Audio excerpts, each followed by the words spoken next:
And so when I say Chinese, I want you to scream out the nation that's associated with this. For example, if I say Chinese, you're going to say what?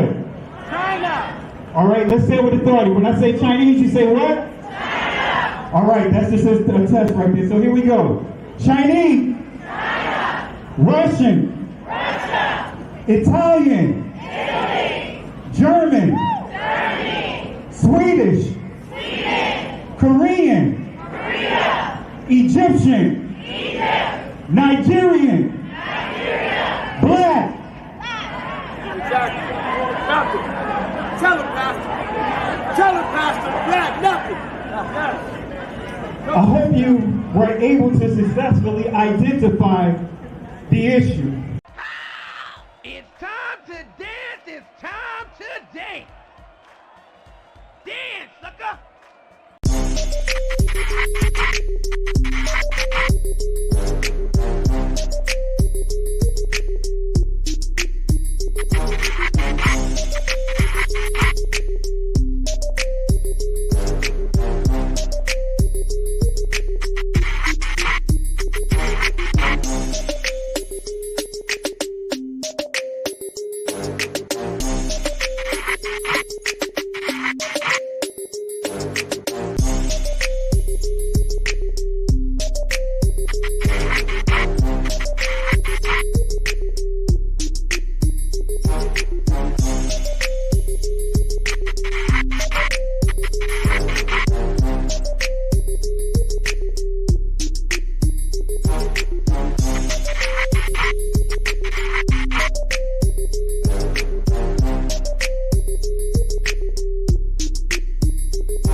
The same people that have stripped us of our identity and labeled us as a color have told us what it means to be black. The white man is enacting a story all over the world. We left our homes and flooded the world. We smothered culture. We smothered knowledge.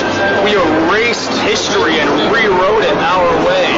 Myself, my grandfather is 100% Ashkenazi Jewish. Claiming to be Jewish, Ashkenazi Jewish is just a conspiracy. White men claiming to be of tribes of Israel when I'm Germanic. You know, I have no ties to Israel, no ties to Judaism. You know, except loosely written history that's been whitewashed over for centuries. And, you know, from the Renaissance. Oh yeah, right. You wipe everything clean. It's funny how exactly the Renaissance. It's this rebirth, but it's white rebirth. I think at the same exact time the Renaissance is happening, Columbus is sailing to America and committing genocide. The same people that have stripped us of our identity and labeled us as a color have told us what it means to be black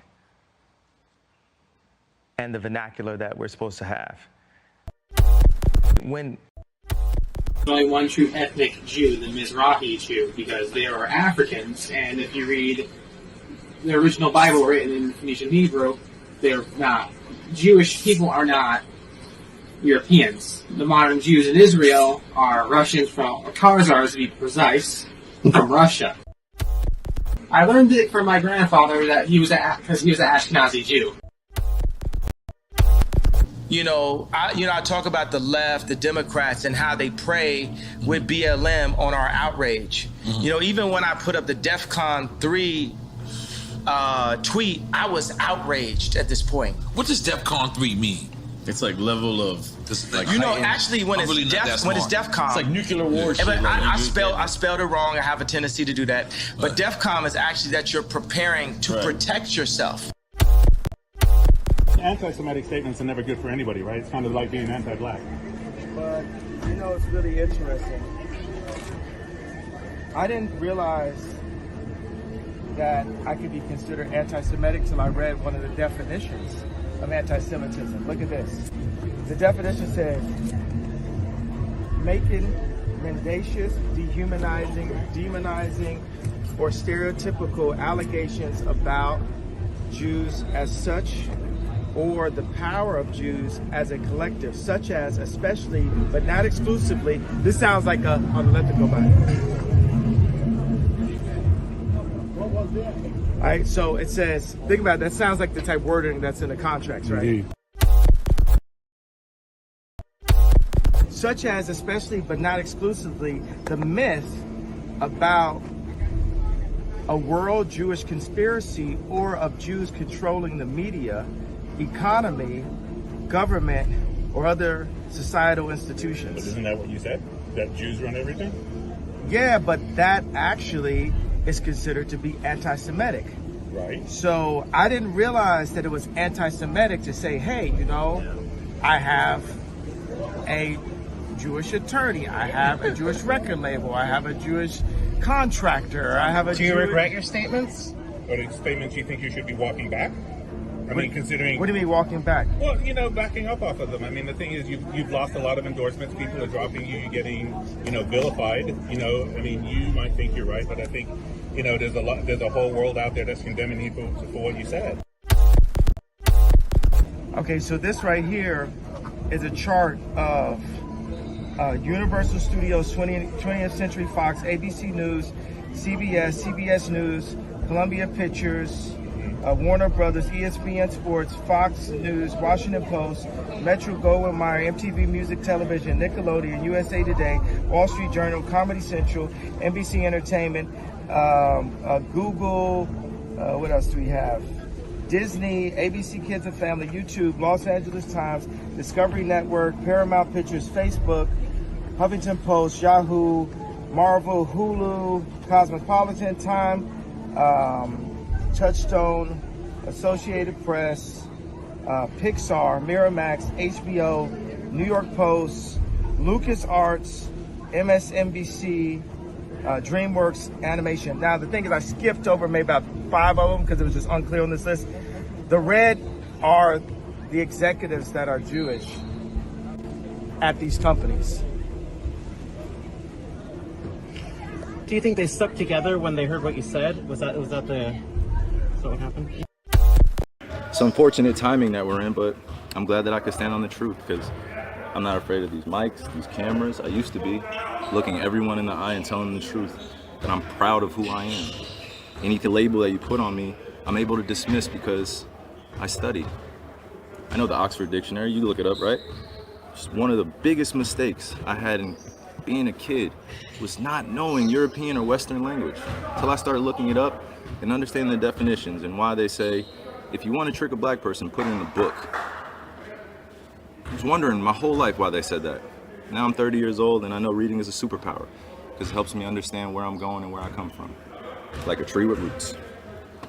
Kyrie, the documentary listed among falsehoods. It said the Holocaust didn't happen. Do you believe the Holocaust those falsehoods are unfortunate. And it's not that I don't believe in the Holocaust. I never said that. Never, ever have said it. It's not come out of my mouth. I never tweeted it. I never liked anything like it. So the Holocaust in itself is an event that means something to a large group of people that suffered something that could have been avoided. No one said we had to practice racism. No one said we had to treat each other like garbage. The same people that have stripped us of our identity and labeled us as a color have told us what it means to be black. I'm so glad you're here because you can bring great clarity. Can you tell us a little bit about the Sephardic Jews and how they were scattered because they went west? I sure can. Because the reason why I want to is because a lot of them, and a lot of people don't know this, are in the Caribbean. They are. In the islands. And you're one of them. I know that. I'm one of them. I know that. Because, you know, a lot of folk don't know that those roots are there. One of the first batches of slaves that came to Jamaica, they were the Sephardic Jews. It's documented. And they're all over the Caribbean, South America, Central America, and even the South Central United States. Wow. And DNA testing is a factor in all this now. Genesis chapter 11, verse 10 explains the genealogy of Shem. Shem was a black man. in Africa. If you repeat this fact, they can't laugh at you. If you repeat this fact, they can't laugh at you. If you repeat this fact, they can't laugh at you. I want to say peace and blessings to everyone. Hope and pray that all is well with you guys. Let me adjust my camera here. There we go. All right, that's much better. Not sure why I was way over to the right of your screen, but I want to say peace and blessings to everyone. Hope all is well with you guys. I hope and pray that you guys had a blessed Shabbat. I want to say peace and blessings to my cousin. Family, show my cousin some love right here. Shalonda Carr, the wife of my cousin, the late Dr. Sean Carr. Let's show us some love. Really appreciate you, cuz. Love you, and you know that we're here for you, and we're family. So you know we're here for you. So I definitely will be reaching out to you offline tomorrow.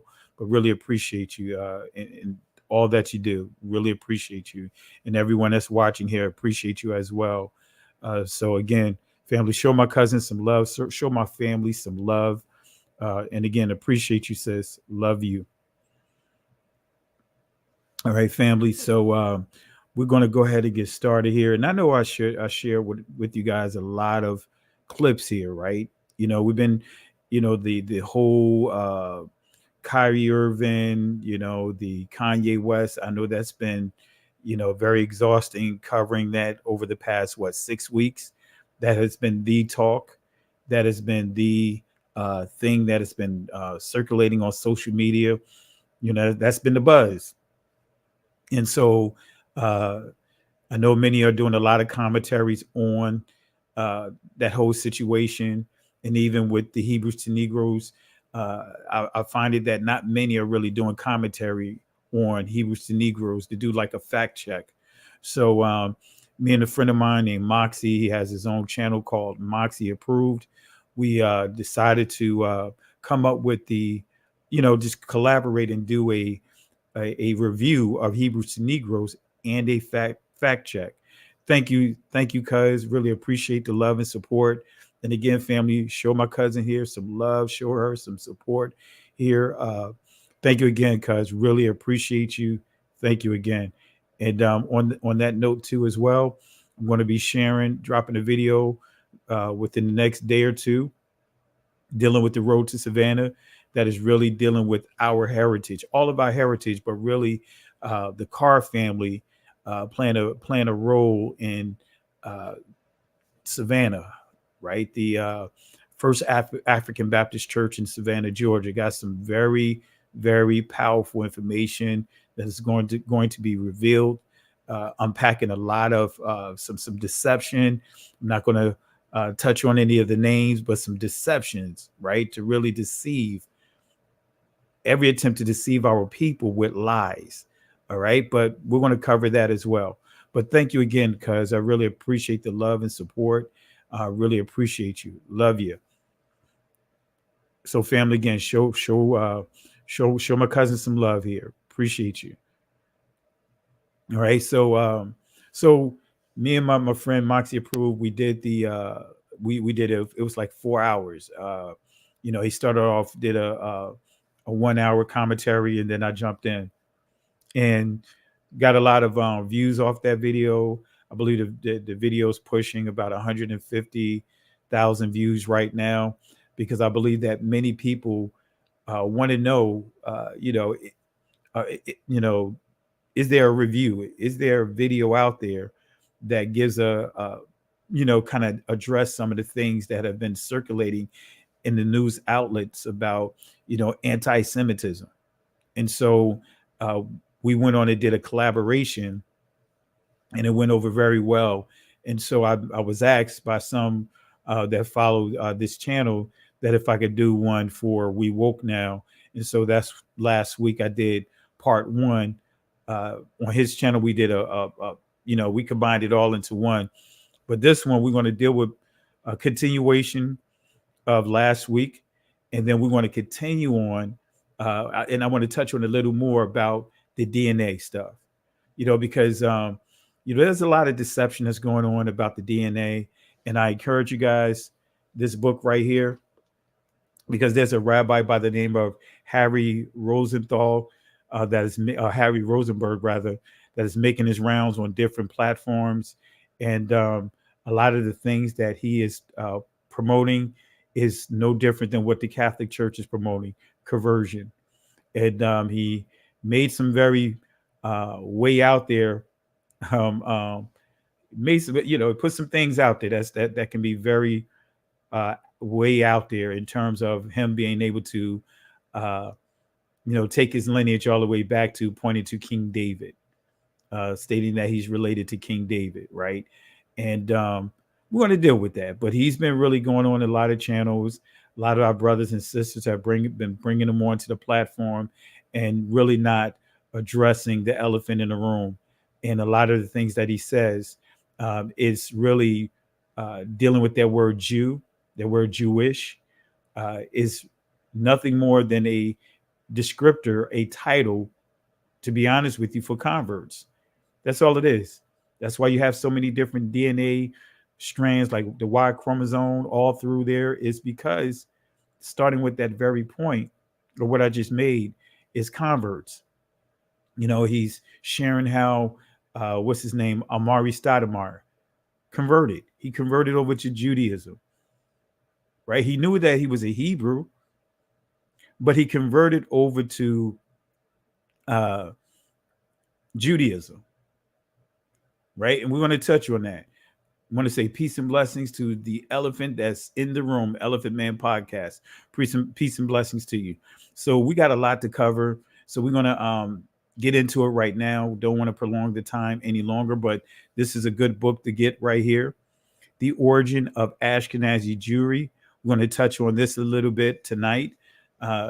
This right here exposes everything, every test that was created.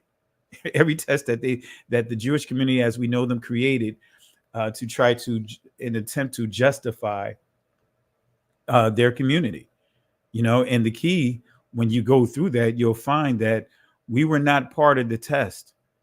We were not part of the major test. It made it a point to keep us out of the major testing, the formulas that they put together to justify who's who. So we got a lot to deal with tonight, family, and also don't get upset about the whole Kyrie situation, about Kyrie apologizing.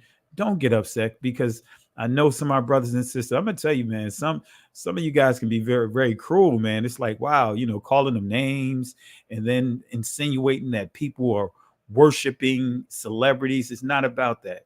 The Most High use Kanye and also Kyrie to push this conversation even further, because you could Google it. You'll see people posting videos about going and watching Hebrews to Negroes because of the conversations, trying to figure out, why is this movie, what's so big about the movie?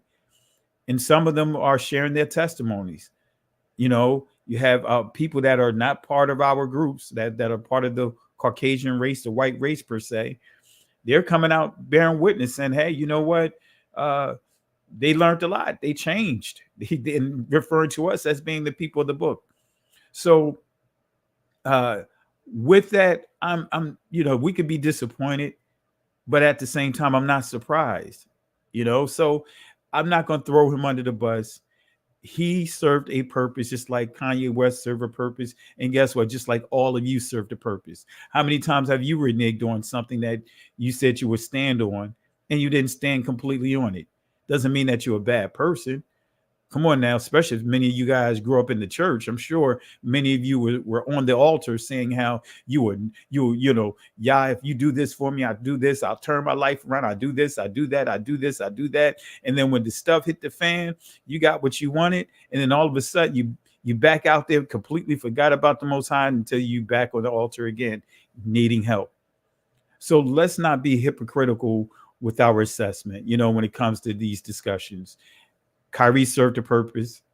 Kanye served a purpose. Guess what? When this situation happened with Whoopi Goldberg earlier this year, around February, she served a purpose. And guess what? There's going to be someone else that's going to push that conversation even further.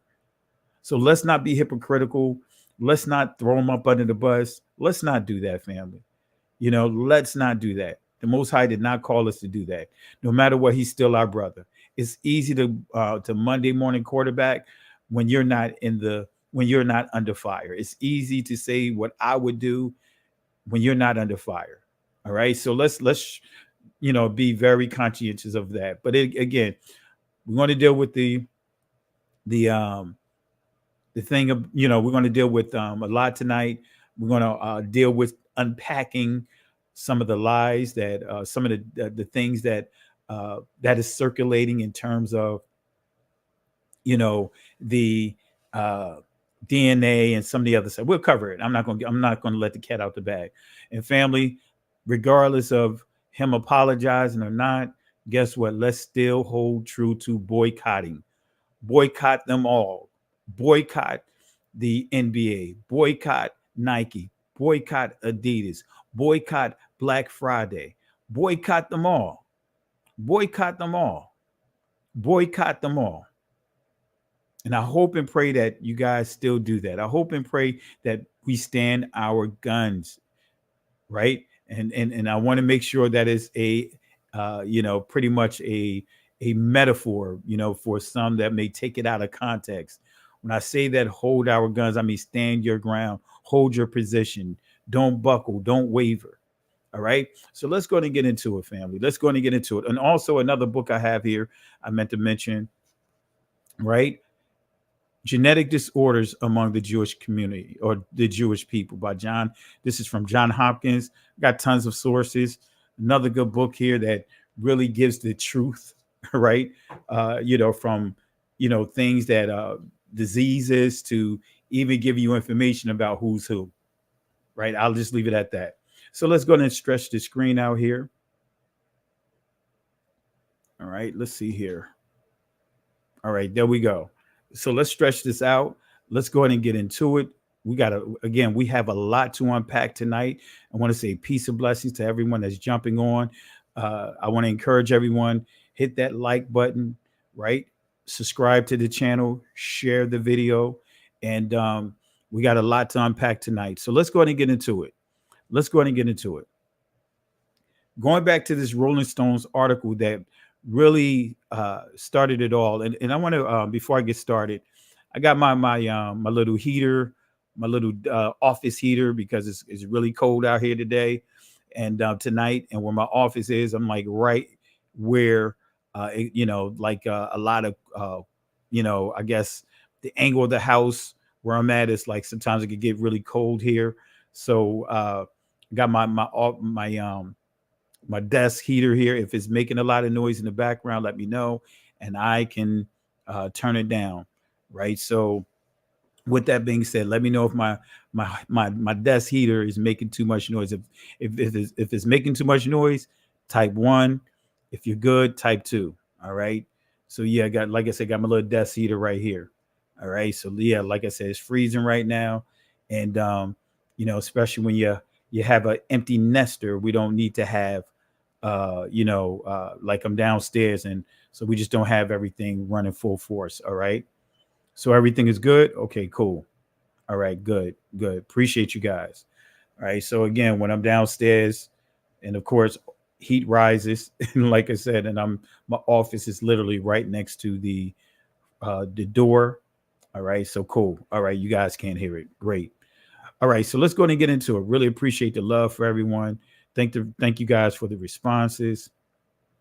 All right. I appreciate you guys. Mr. Pirate Brain, I really appreciate you guys for the responses.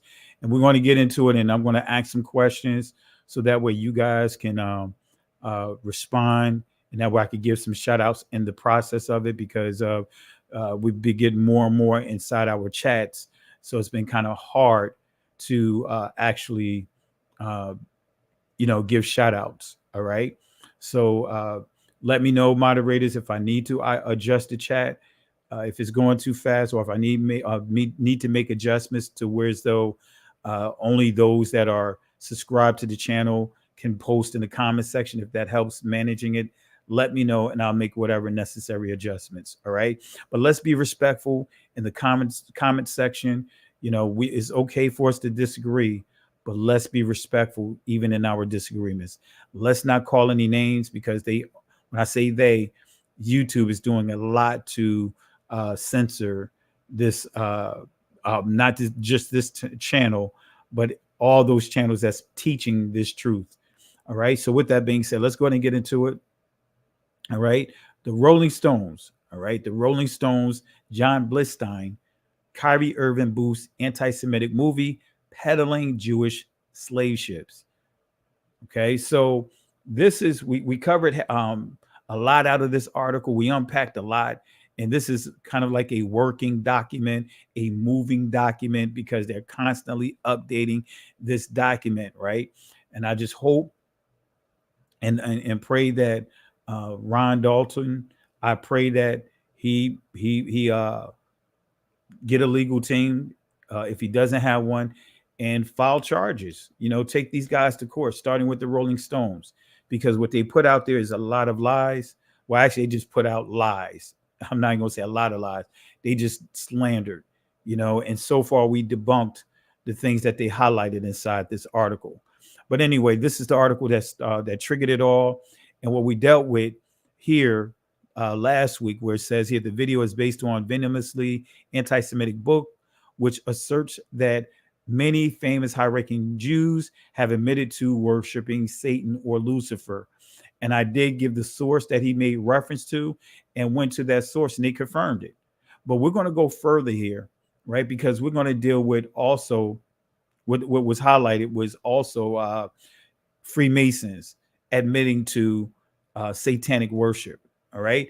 And I got some additional information that I'm going to share with you coming out of the Talmud, coming out of some of that, what is called the other rabbinical literature. So let's go to get it in. So is John Blitstein correct? Did he accurately quote Ron Dalton? Does the other rabbinical Jewish literature, do they promote the worship of Satan? We got a lot to cover right here. We got to answer this question. Some of this information is going to be familiar to you guys, because I did some of this information is in the lesson that I did about the globes, the Greek letter organizations. But follow me here, because I got some additional stuff that I added here that's not in that presentation. So does Freemasonry, does the Freemasons and Judaism, do they promote Judaism? Does the Freemasonry or Freemasons, do they promote Judaism? And I'm going to answer this question. Excuse the typo. I should have read my my presentation, but charge it to my head, not to my heart. But let's start with this here. And family, this is so prevalent. This warning that Apostle Paul had given, right, to the assembly of Corinth. He said, and no marvel, for Satan himself is transformed into an angel of light. Therefore, it is no great thing if his ministers also be transformed as the ministers of righteousness, whose end shall be according to their work. Right? So we see here Apostle Paul is highlighting how deceptive Hasatan is, transformed into an angel of light. Right? So he's trying to be the truth. But he didn't stop there. He said, but he also has ministers. Right? He says, therefore, it is no great thing if his ministers also be transformed as the ministers of righteousness. So he's going to transform himself into the angel of light, and his ministers are going to transform themselves into ministers of righteousness. Okay. So if Hasatan and his ministers, if they pretend to be messengers of light, this means they also have a doctrine. Let me say that again. If Hasatan and his ministers pretend to be messengers of light, this means they also have a doctrine. So the word angel in Hebrew is malak, messenger in Hebrew, malak. So an angel, or should I say the word malak, an angel can be one of the angelic beings, the host of heaven, of the heavens, or it could be a man, the host of earth, right? And we get examples of that in Ecclesiastes chapter 5, the foot and mouth scripture, when we see angels referring to a person.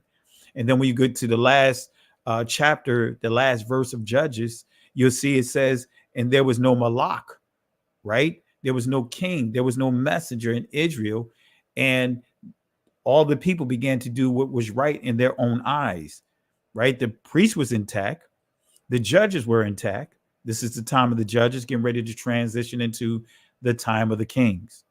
Okay, so if Hasatan and his ministers pretend to be messengers of light, this means they also have a doctrine. And so what is the doctrine of Hasatan? I'm going to answer that question. It starts with understanding the doctrine of secret societies. Let me say that again. It starts with understanding the doctrines of secret societies. All right. So Satan, again, disguises himself as an angel or messenger of light. And so in Masonry, the light is very important in their doctrine. I'll say that again. The light in Freemasonry is very important in their doctrine, right? And I can speak firsthand because I used to be a Mason. That's why when people say, hey, well, you know, Kanye West, he used to do this, he used to do that, he used to be into the satanic rituals and worship. He has a Yeezy Bible, all this other stuff. And the fact of the matter is he didn't create that Bible. You have to do the research on that. But anyway, but guess what?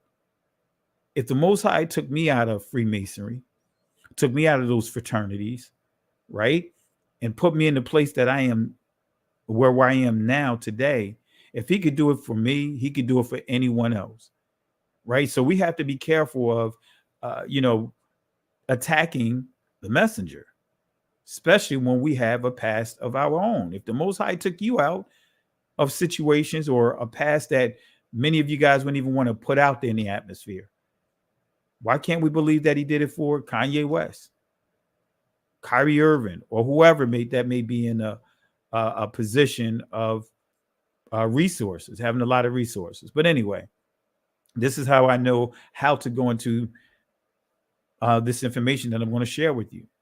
All right, so let's go and get into it. Let's keep it going. In Masonry, the light is very important in their doctrine. In Freemasonry, right, you're going to learn about 3 lesser lights.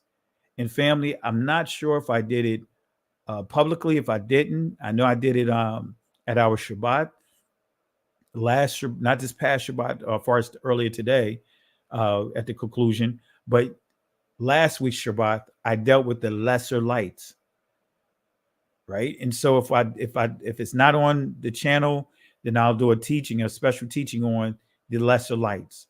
But here it is. It says the 3 lesser lights: the sun, the moon, and the master of the lodge.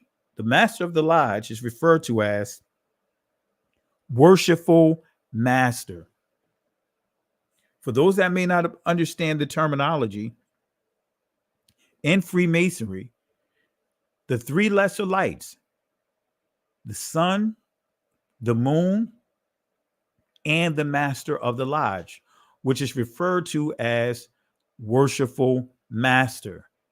And I will tell you this: if you ever want to debunk someone, anyone that's in Freemasonry, right? Ezekiel chapter 8 completely exposes the Freemasons, right? Because in Ezekiel chapter 8, you'll see Freemasons there, Freemasonry right there. You'll see the speaking against the religion of Islam, even though Islam didn't exist at that time. You know, that religion didn't come into play until like the 5th century, the 6th century. All right. But you'll see all of that inside Ezekiel chapter 8. Okay. So the sun, the moon, and the master of the lodge, right? In other words, the worshipful master. And guess what? What did the Hebrew Israelite Messiah, and the reason why I'm saying the Hebrew Israelite Messiah is for all the naysayers, including many within Judaism, that they have demonized the term Hebrew Israelite. And many are forgetting that, hey, the Messiah was a Hebrew Israelite. The Hebrew Israelite is not a religion. Judaism is a religion, right? Christianity is a religion. When you call yourself a Christian, that's still saying you're a follower of that system. You're part of that system of Christianity, that system of Catholicism. When you call yourself a Jew or Jewish in the modern tense, you're saying that you are practicing Judaism. You have converted over to Judaism. So guess what? Everybody can be Jewish, but not everyone can be Israel. Okay, so what did the Hebrew Israelite Messiah, and I'm making it clear, he was an Hebrew Israelite. He was not a Jew in the sense of what we see today. That word Jew, again, is a construct, just like Christian, for those that have converted, right? Because the early Hebrew Israelite followers of the Messiah, they did not call themselves Christians. They referred to themselves as followers of the way. So what did the Hebrew Israelite Messiah say about calling someone master? Here it is. Matthew chapter 23, verse 8 through 10. It says this: be not ye called rabbi, for one is your master, even Christ, and all ye are brethren, and call no man your father upon the earth, for one is your Father, which is in heaven. Neither be ye called masters, for one is your master, even Christ. So we have to be careful. Like the Pope, Papa, he should not be wearing that title, and people should not reverence him the way that they do. But even when we talked about the worshipful master, Christ speaks against that. So greatness is measured by service, not by earthly honor, right? Together we are brothers and sisters to one another. One is not above or more exalted than the other. Each stands as an equal before Yahweh and one another. So let's deal with some pillars of Freemasonry, right? Let's see what it says. Let's deal with some pillars. Let me lay out the foundation of Freemasonry. You're going to see its connection, right, to Judaism. Eliphas Levi and the Kabbalah. Let me say that again. Eliphas Levi. So that's both names, his first name and last name, those are Hebrew names. And the Kabbalah. It says, right, in his book here, and let me see if I have it on my desk, because I've been trying to clear my desk off. I still have it on my desk because I got books up for days on my desk. Let me just show you guys so that way you could get see what the book actually looks like. Let me pull it up here real quick. So this is the book right here that I'm quoting out of, right? Eliphas Levi and the Kabbalah. All right. This is the book. Okay.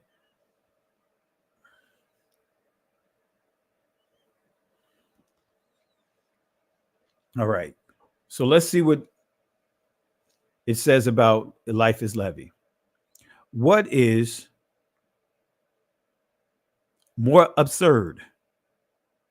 Let me say it again. What is more absurd? As a matter of fact, let me stop here for a second. Let me bring this book back up because I want you guys to pay attention to the cover.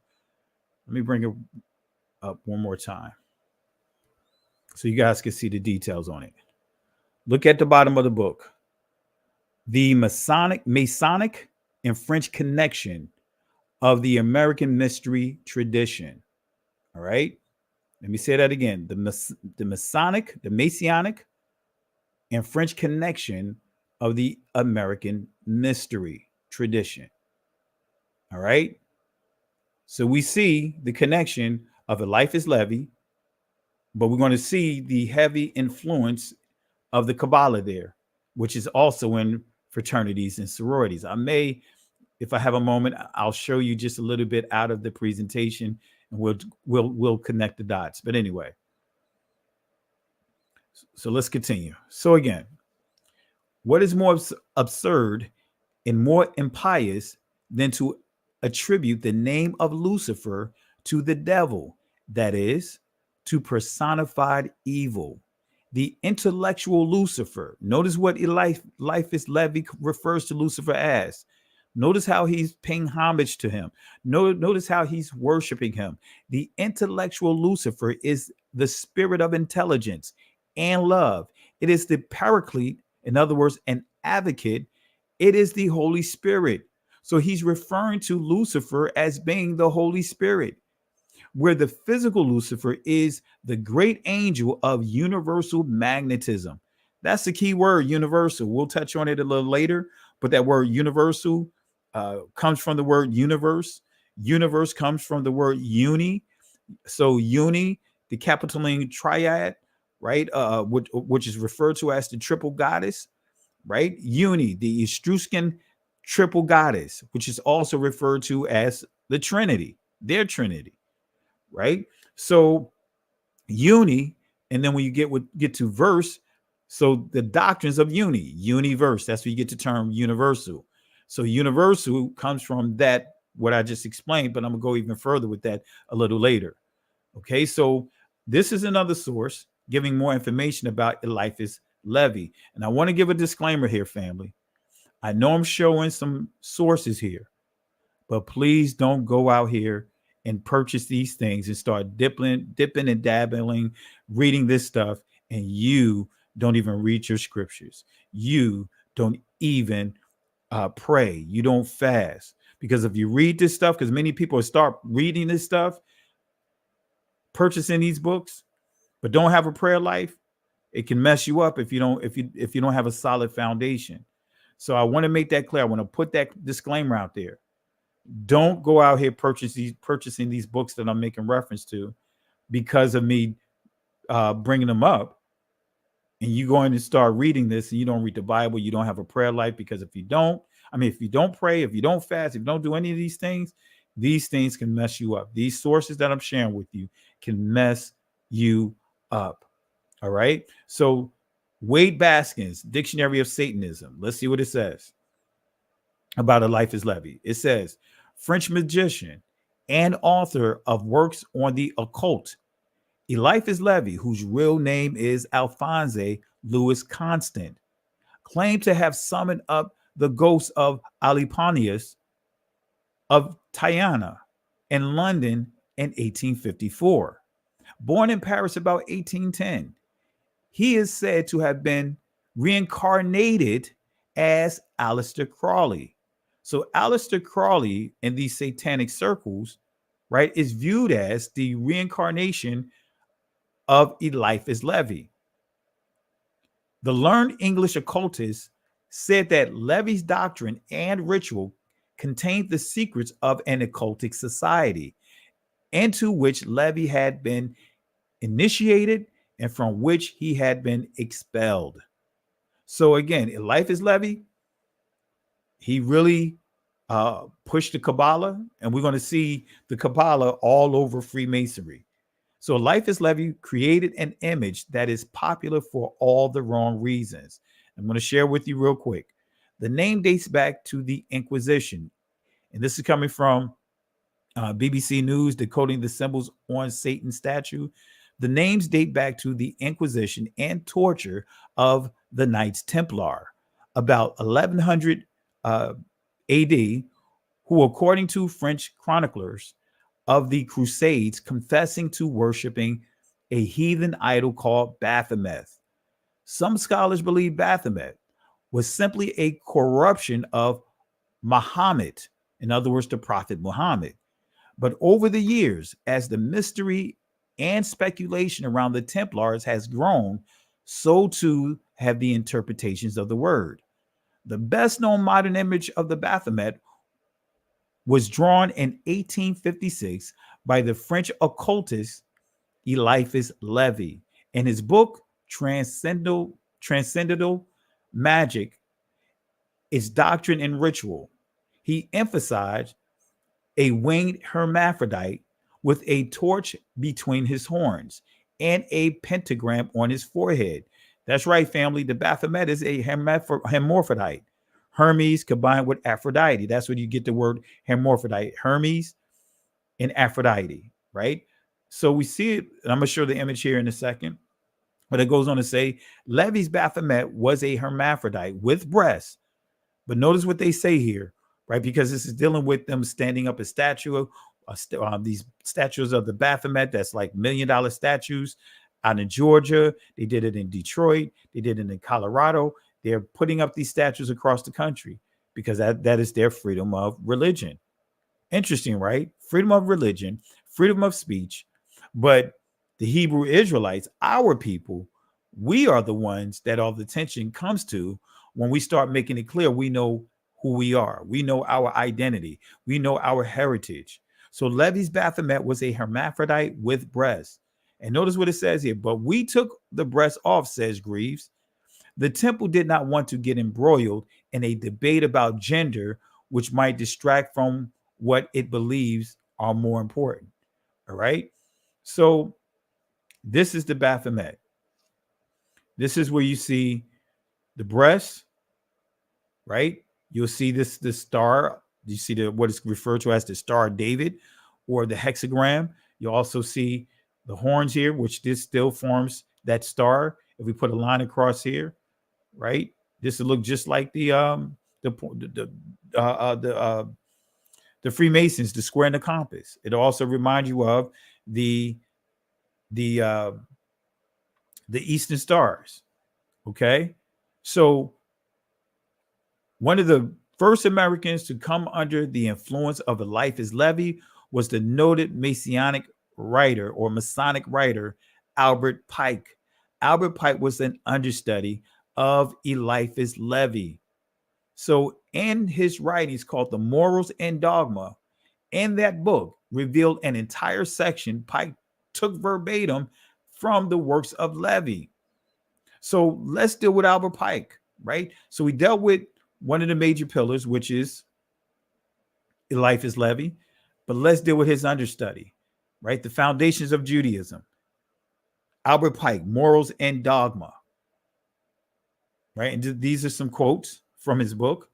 Lucifer, the light bearer, strange and mysterious, name to give this to the spirit of darkness, Lucifer, the son of the morning. Is it he who bears the light? And with its splendors, intolerable blinds, feeble, sensual, or selfish souls. Doubt it not. So you see how he's paying homage, right? He refers to Lucifer as the son of the morning. That's important, family. And I did this lesson last week showing the difference when you say the son of the morning versus the morning. All right, the morning star. Right. But anyway, let me read that one more time. Lucifer is the light bearer. Remember what we talked about, the warnings that Paul gave to the Corinthians. Hasatan disguises himself as the angel of light. So notice what Albert Pike is saying here. Lucifer, the light bearer, strange and mysterious, name to give to the spirit of darkness. Lucifer, the son of the morning, is it he who bears the light? And with its splendors, intolerable blinds, feeble, sensual, or selfish souls, doubt it not. He goes on to say that which we must say to a crowd is we worship a God. That's important. Not worship, we worship the God. He put here, we worship a God, right? That indefinite article makes a world of a difference. And if we have enough time, if I have it here, I'll show you why that's important and how a religion, a person who founded a particular religion, Christian religion, makes the same quote inside their translation of the Bible, their version of the Bible. But it is the God that one adores with superstition. To you, Sovereign Grand Master Inspector General, we say this that you may repeat it. So they say we believe it, we worship a God. So that way people don't grab hold of it. They think, hey, when they say we worship a God, they thinking that you, in their minds, right? Most people think that they're talking about the Most High. They think that the Most High is, that the people are referring to the Most High. So family, just because somebody say they believe in God, that's a generic term. doesn't mean that they worship and believe in the Most High of the Bible, of our ancestors, right? They could be referring to some Hindu deity. They could be referring to some other stuff that's out there. So we must say to a crowd, we worship a God. All right. And I see a comment here from Son of Judah. I'll touch on the Shabbat again. I think I did one a while back. I have to go through the notes and see. If I know I really went in on the Shabbat, giving proper clarity. So it may be on this channel or maybe on my Facebook channel, but I'll make it a note to do that lesson again. So we must say to a crowd, we worship a God. That's important to understand that indefinite article. A God, it adds ambiguity. It makes it into a generic statement. All right. This is a statement based on Gnosticism. Let me say that again. That is a Gnostic statement. So what is Gnosticism? This is what Gnosticism is. A prominent heretical movement of the 2nd century Christian church, partly of pre-Christian origin. Gnostic doctrine taught that the world was created and ruled by a lesser divinity, the demiurge, and that Christ was an emissary of the remote supreme divine being, esoteric knowledge. So in a nutshell, they are teaching that the Messiah is as you see here, lesser divinity, a lesser God, so to speak, demiurge. That's what Gnosticism, that's what Gnostics teach. And when you understand the Council of Nicaea, right, that was the main argument right there, was the divinity of Christ. Arius argued that Christ did not become divine until after his resurrection, right? But the Orthodox Christians, right, this is where we get into Athanasius, right, makes it clear that Christ was always divine, even before the word became flesh to dwell among us. So that's the argument of the Council of Nicaea back in 321, just to give clarity for those that may not be familiar with it. I may do a lesson on the Council of Nicaea, the multiple councils that existed, but that's what Gnosticism is. So you may have people, even in this truth, trying to lessen or minimize the deity of Christ. So Albert Pike goes on to say this, right, in his book, that the Masonic religion should be, by all of us initiates of the high degrees, maintained in the purity of the Luciferian doctrine. He goes on to say the sun represents the actual light. He pours upon the moon his functating rays. Both shed their light upon their offspring. The blazing star, or Horus, and the three form of the great equilateral triangle. Now they're dealing with triple goddess, the Trinity, right? Again, family, the word Trinity is not in the scripture. It's not biblical, right? But many, when you deal with many from within the church, they'll pull out that checklist and they're going to ask you, do you believe in the Trinity? No, I don't believe in the Trinity. I believe in the Father, Son, and the Holy Spirit, but I don't believe in the Trinity. I don't believe in a triune God or deity because I know where it comes from. No, I believe in the Father, Son, and the Holy Spirit. I believe in our Elohim. Someone will say Elohim, but I don't believe in the Trinity. The word Trinity is not in the scriptures whatsoever. So that's how I respond to that. Like, hey, no, I'm not going to say I believe in the Trinity. No, I believe in the Father, Son, and the Holy Spirit. And if you want me to give you a term, our Elohim, singular but yet plural. But it's not as limited as the church have taught us. But anyway, right? So I want to make that clear because you have some that try to cut this video up. Look, here's Pastor Kelly saying that he don't believe in the Father, Son, and the Holy Spirit. Nope, that's not what I said. I don't believe, and I will not confess to a Trinity. I will not do so, right? Because the word Trinity was introduced. That concept was introduced by Tertullian, right? The disciples wasn't going around saying we believe in the Trinity. because again, from a Hebraic school of thought, Alahayim or Elohim. All right. So family, let me give me something to drink. Let me clear my throat real quick. Let me show a quick video here real quick, but I want to share a little video that may make you guys upset, but here we go. להתחיל לאסוף את המסתננים, לא צריך לחכות לבג"ץ, לא צריך שום דבר.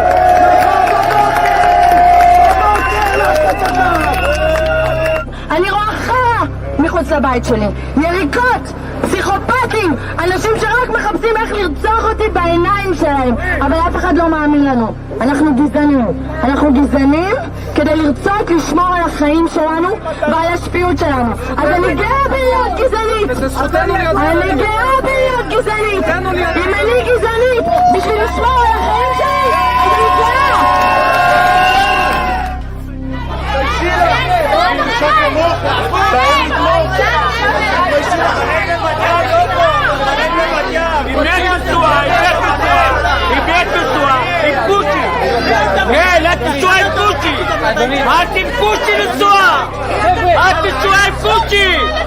לכי את והוא! תלכי מפה!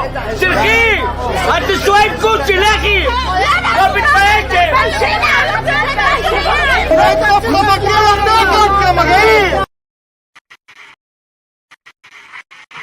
נחשף ביערות בורקינה פאסו שבט קניבלים נטו נטו. שלום למנהיג השבט קזבובו. שלום עליכם. אברהם יצחק יעקב, יודע עברית, שולחן, חשבונית, קובי פרץ, מוטלס, יבוטאו. מר קזבובו, כולנו כאן בישראל מופתעים ונרגשים נוכח האפשרות שתעלו ארצה. קזבובו שמח, 2000 שנות גלות נגמר, רואים אור בקצה של מנהרה. אתם בטוחים שאתם יהודים? התחלנו על חנן. אם הוא שחור הוא לא יהודי? לא בגלל שהוא שחור, הוא... מה? קניבל. ומי אתה שתגיד לו מה לאכול, אם הוא קניבל, הוא לא יהודי? אולי תבוא, תעשה אצלנו שבת? זה לא שיש לי משהו אישי נגדכם, אבל הפלשמורה למשל תקועים. Appreciate you, family. Want to give shout outs to Andrew. Andrew 137 1000. Thank you for the contribution here. Really appreciate the love and support. Thank you again, family. Let's show some love for Andrew. And I just want to show those clips here because many don't understand that many within the Jewish community, as we know them, don't like our people, right? Are racist against our people. The chief rabbi over in Israel referred to us as monkeys. All right.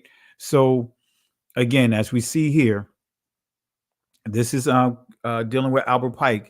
He says the sun represents the actual light. He pours upon the moon his funcdating rays. Now we're dealing with what? The three lesser lights, the sun, the moon, and the worshipful master. But notice he says, he pours upon the moon his funcdating rays, both shed their light upon their offspring, the blazing star or Horus, and the three form the great equilateral triangle. In other words, Trinity. That's what they're saying. In the center of which the omnific letter of the Kabbalah, by which creation is said to have been affected or effected, right? He goes on to say, in the first three Persian Amshapans, Lord of light, fire, and splendor, still dealing with that Trinity, light, fire, splendor. Now we see the elements, the worship of the elements. That's when you start dealing with a lot of this paganism. They do a lot of worship of the elements. We recognize Aor, Zohar, and Zeo, light, splendor, and brightness of the Kabbalah. Masonry is a search after light. That search leads us directly back, as you see, to the Kabbalah. As you see here, they're really heavily saturated with the Kabbalah, and Albert Pike wrote over 90% of the initiation rites and all with Freemasonry. He also had his hands on the KKK. So Masonry, and this is a quote again, reiterating this point, Masonry is a search after light. Remember the three lesser lights. That search leads us directly back, as you see, to the Kabbalah. Okay. But he goes on to say this: Philo calls it the universal light. Remember, universal, which loses a portion of its purity and splendor in descending from the intellectual to the sensible world, manifesting itself outwardly from the deity. And the Kabbalah represents that only so much of the infinite light flowed into the circular void prepared for creation. Guess what? If you're in a Christian church, you're a Mason, you're actually following Judaism as well. You're actually dealing with Jewish mysticism, the Kabbalah, contrary to what you believe, contrary to what you think, right? And we see this all up in the church, initiation rites and all. So all truly dogmatic religions have issue from the Kabbalah and return to it. And this is just giving you more information. Everything scientific and grand in the religious dreams of all Illuminati. But then it makes it clear, still highlighting the Kabbalah as well as symbols, right? As a matter of fact, it goes on to say here, all the Masonic associations owe to it their secrets and their symbols to the Kabbalah. All right. Albert Pike says this: if Lucifer were not God, would Adonai, whose deeds prove his cruelty and hatred of man, barbarism and repulsion for science, would Adonai and his priests culminate him? Yes, Lucifer is God, and fortunately, Adonai is also. So as you see, Albert Pike is really promoting the worship of Lucifer.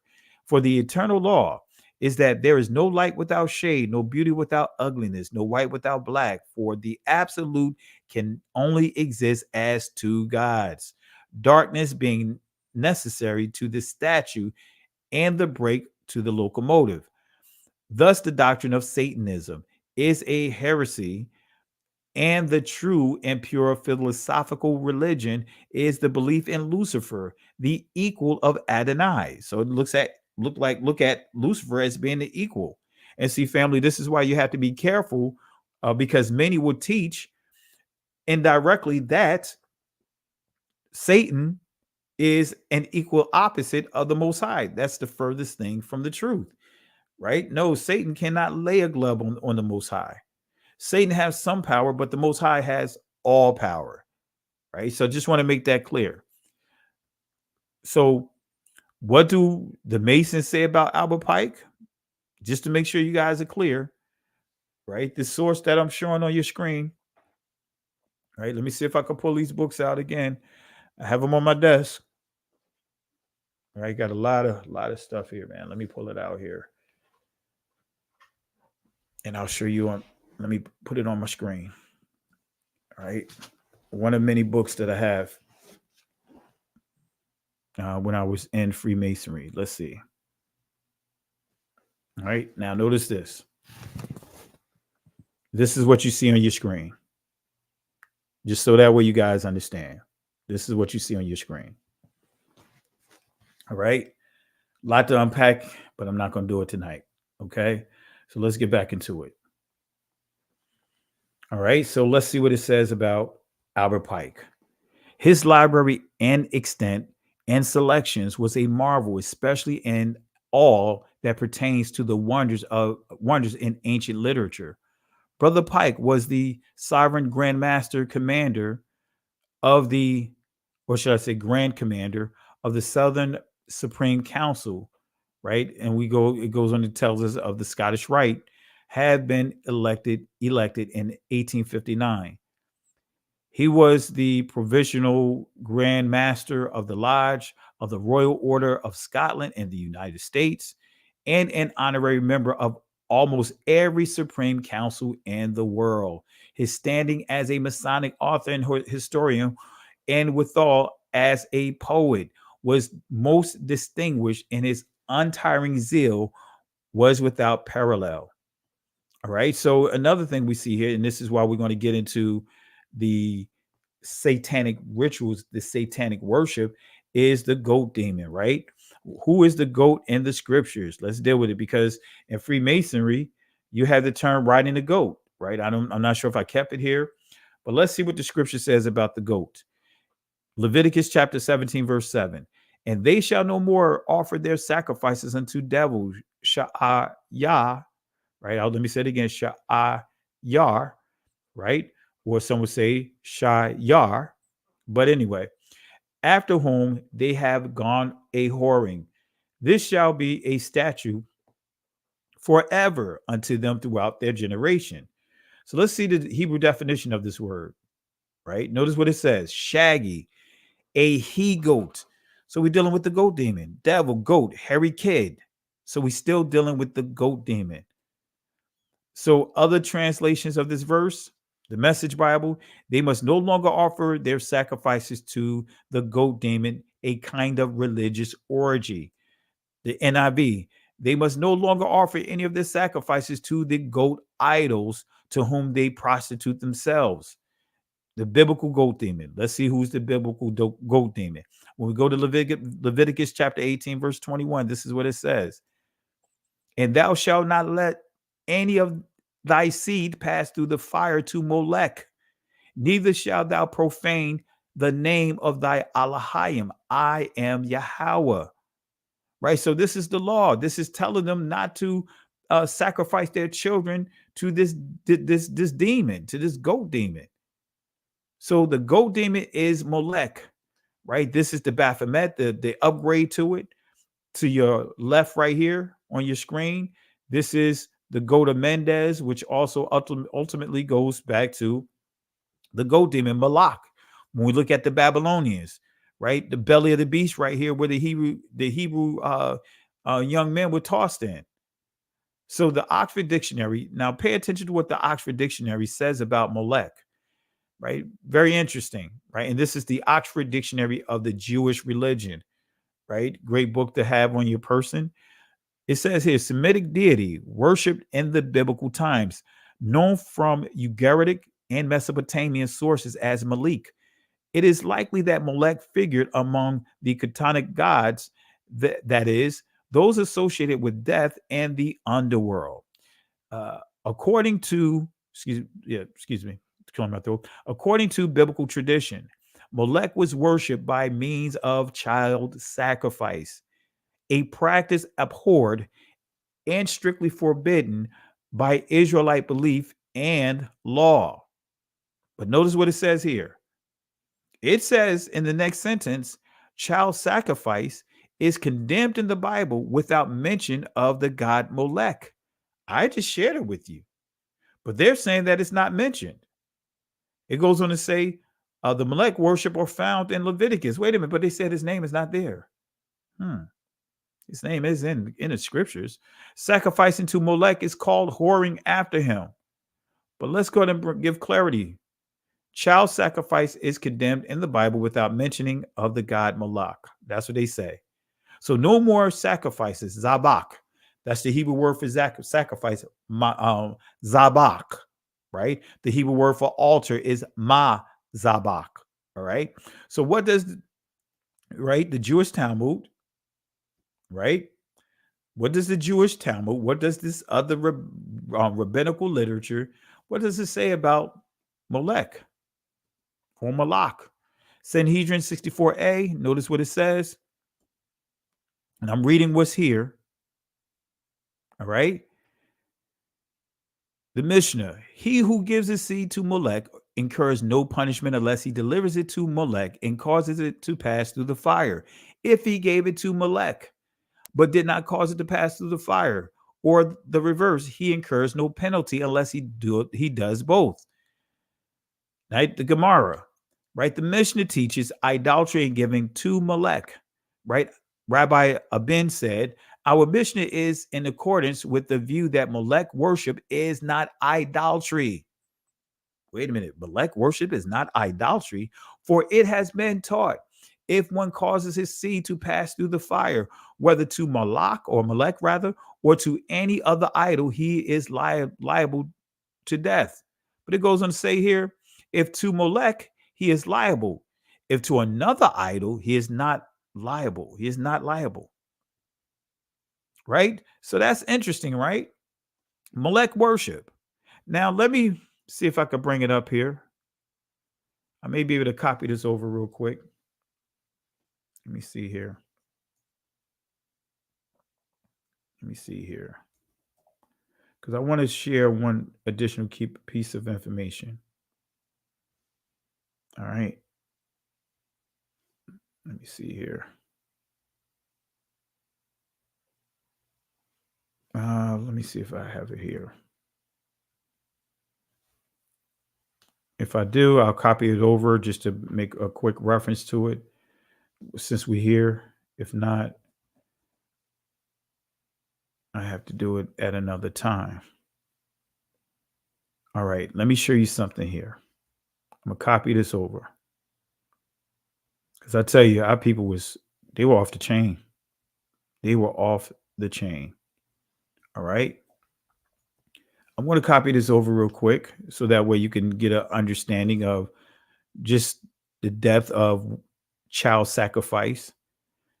And Christmas promotes child sacrifice and a number of other things, to name a few. All right, let's go here. I'm just copying this clip here from my other lesson. All right, we just dealt with the Sanhedrin. All right, let me show you something here, and then we'll get back to G-O-D, deal with G-O-D. All right, let me go ahead and bring this in. All right, got it? Okay, here we go. Jeremiah chapter 7, verse 18 through 20, just so that way we can see the fullness of child sacrifices inside the scriptures. Verse 18, the children gathered wood and the father kindled the fire, and the women knead their dough to make cakes to the queen of heaven and to pour out drink offerings unto other gods, that they may provoke me to anger. Verse 19, do they provoke me to anger, saith Yahweh? Do they not provoke themselves to the confusion of their own faces? Verse 20, therefore, thus saith Yahweh Elohim, right? In the Israeli pronunciation, it'll be Yahweh Elohim. Behold, mine anger and my fury shall be poured out upon this place, upon man, upon beast, and upon the trees of the field, and upon the fruit of the ground, and it shall burn and shall not be quenched. So the children gathered wood. Let me give you clarity. What is the meaning of the children gathering wood? Let's go to this source here. Traditions of Eden, or proofs of the historical truth of the Pentateuch, 1871, page 163. Notice what it says about the Yule.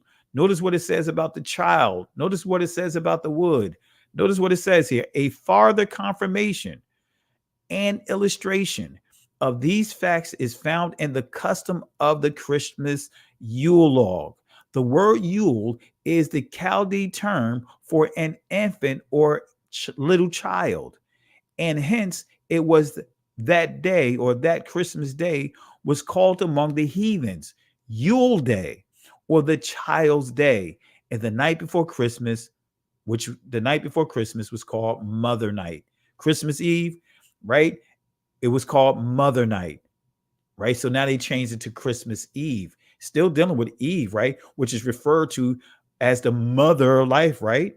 She's the mother, right? So here you see, instead of Christmas Eve, right? Christ dismissed Eve. Oh, y'all better grab hold of that. Mother Night. Okay. So the word Yule is a Chaldee term for infant or little child. Right. So guess what? Christmas is celebrating child sacrifice. Right? Let me say this real quick. There's neither Jew nor Greek. Can somebody explain what that means? Brother, I want to ask you if you just go to the playlist. I have a full teaching on that. But let's not, I don't want to get this conversation going into side conversations. But if you go through the playlist, the foundational playlist, I deal with the word. There's a lesson titled Words of Confusion, and I deal with the word Jew, and I deal with the word Greek. So that's a great question to ask, but I just don't want to get sidetracked with the teaching tonight. So go to there, and also there's a lesson, a video about from Benjamin Friedman that really deals with the word Jew as well. It's like an hour lecture. So look under the lecture section as well, and that'll answer your question. So I hope that helps, but I just don't want to get sidetracked in dealing with this narrative, because that's a whole nother teaching itself. All right. So go to the playlist that says foundational, and you should see words of confusion, and you'll see a lesson that's very in depth about that. And then also look at the lecture, Benjamin Friedman, Facts or Facts. But appreciate your question. All right. So again, family, this is what Christmas is promoting. This is what the church is promoting. When you see that Yule log burning inside on television for 24 hours leading into Christmas, right? Christmas Eve going into Christmas, that Yule log, now you are actually celebrating child sacrifice, passing your child through the fire. As I said, the children go get the wood. The fathers are preparing the flames, while the mother, right, she is hooking up her her cookies or cakes and drink offerings for the Queen of Heaven, right? That's cookies for milk and cookies for Santa. So again, the word Yule is a Chaldee term for infant or little child. Let's continue. Freemasonry, God, right? Freemasonry, God. Notice what it says. God, the initials of Gomer Oz Dabar. It is a singular coincidence and worthy of thought that the letters composing the English name of deity should be the initials of the Hebrew word wisdom, strength, beauty, the three great pillars or metaphorical supports of Masonry. They seem to present almost the only reason they can reconcile a Mason to use the initial G in its conspicuous suspension in the east of the lodge in place of the delta, the triangle, which represents the female reproductive organ, which is also referred to in Hinduism, the yoni, right? The incident seems to be more than an incident, right? Or accident, rather. So this is giving you more clarity of what that letter G stands for, right? That you see in between that square and compass. It's telling you the acronym God, God, stands for Gomer, right? Gomer, strength, beauty, right? The Hebrew words here are backwards, right? Dabar, right? Az, or Azah, Gamar, right? So this, like I said, it's spelled backwards, issue with the presentation, but that's what it's saying, God. So guess what? Freemasonry is teaching, promoting the worship of Gomer. Not just Gomer, but the descendants of Gomer. That's why when you see Paul's prophecy in Thessalonians chapter 2, books fell off my desk. All right. He made a prophecy about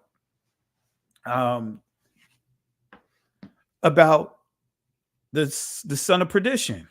Talked about a group of people that's going to put their image inside the temple, put their image of being the Most High inside the temple.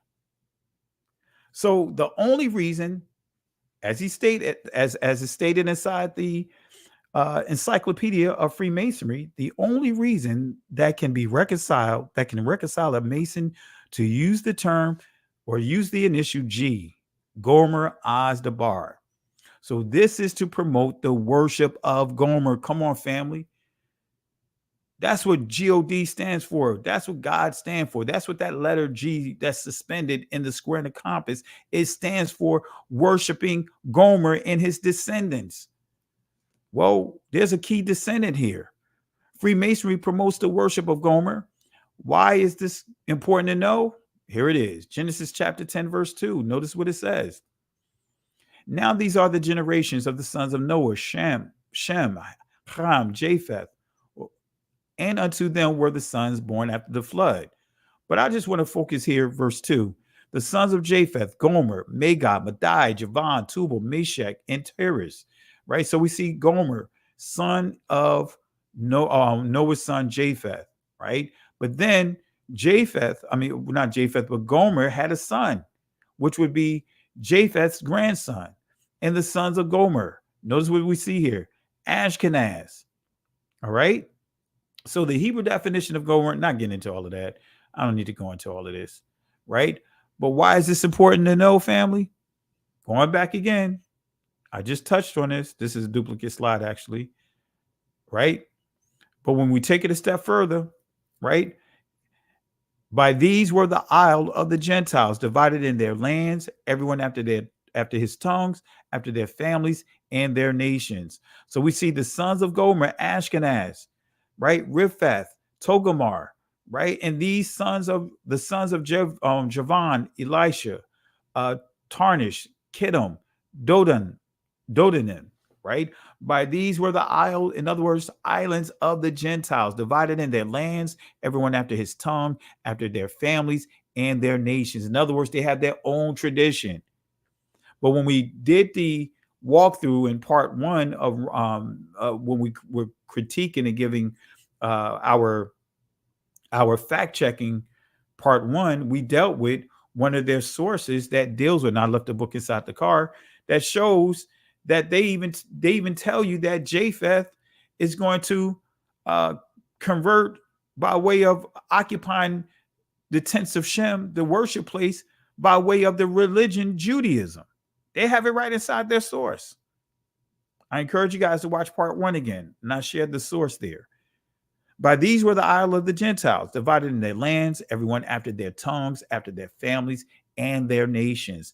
This is heritage. But another thing that many people don't know about Judaism, right? I'm going to share another surprise with you guys. Easter eggs.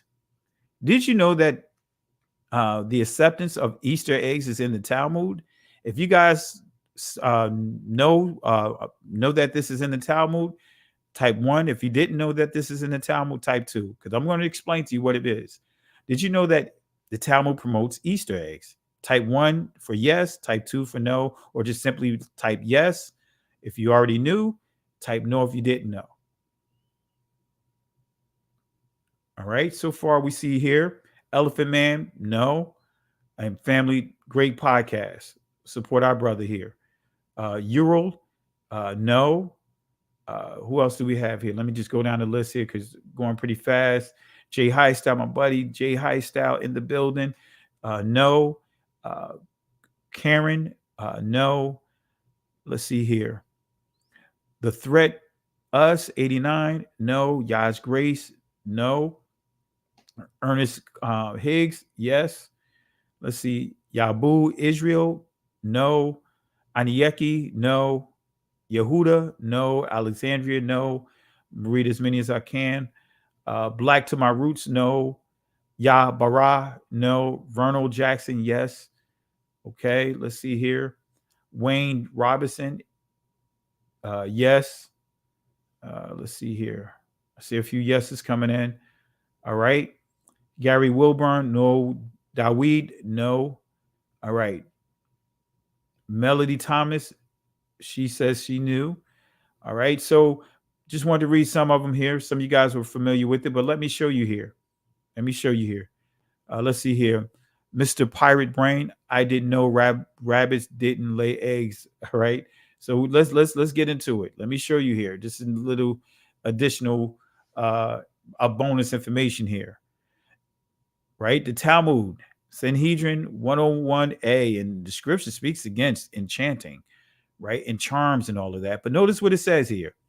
Our rabbis taught it is permitted to consult by a charm the spirit of oil or eggs, but that they give false answers.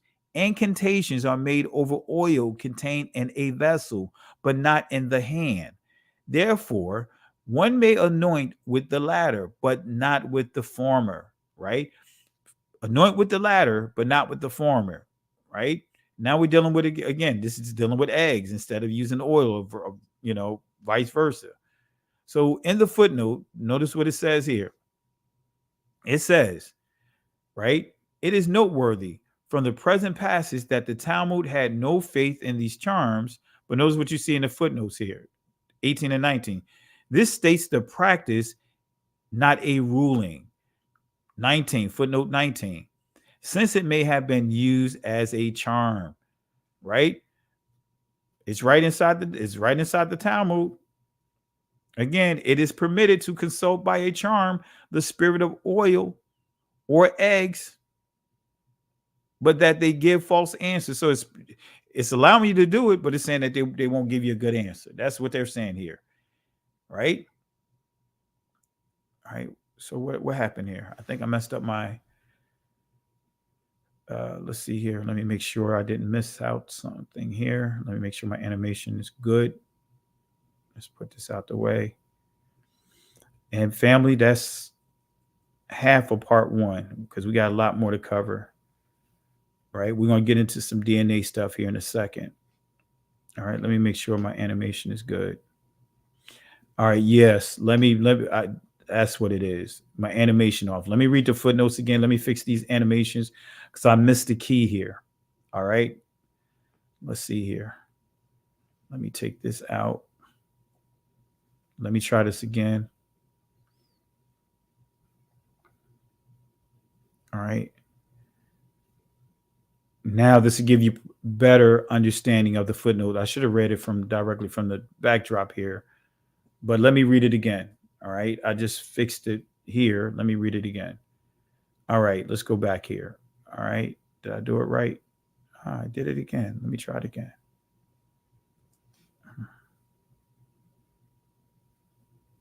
All right. All right. Let's try this now. All right. This should work. Here we go. There we go. It says here, every plant in the vegetable kingdom was believed to have its own presiding genius, which could be provoked by incantations, right? But then it goes on to say, both eggs and oil were used for purposes of magic and in folk medicine, right? So that's what is leading up to these statements right here. It says, it is noteworthy from the present passage that the Talmud had no faith in these charms, but guess what? It's allowing the usage of it. This states the practice, not a ruling. So it's not ruling saying you not to use them. That is forbidden. It's just giving you clarity, showing that the practice is there. Okay.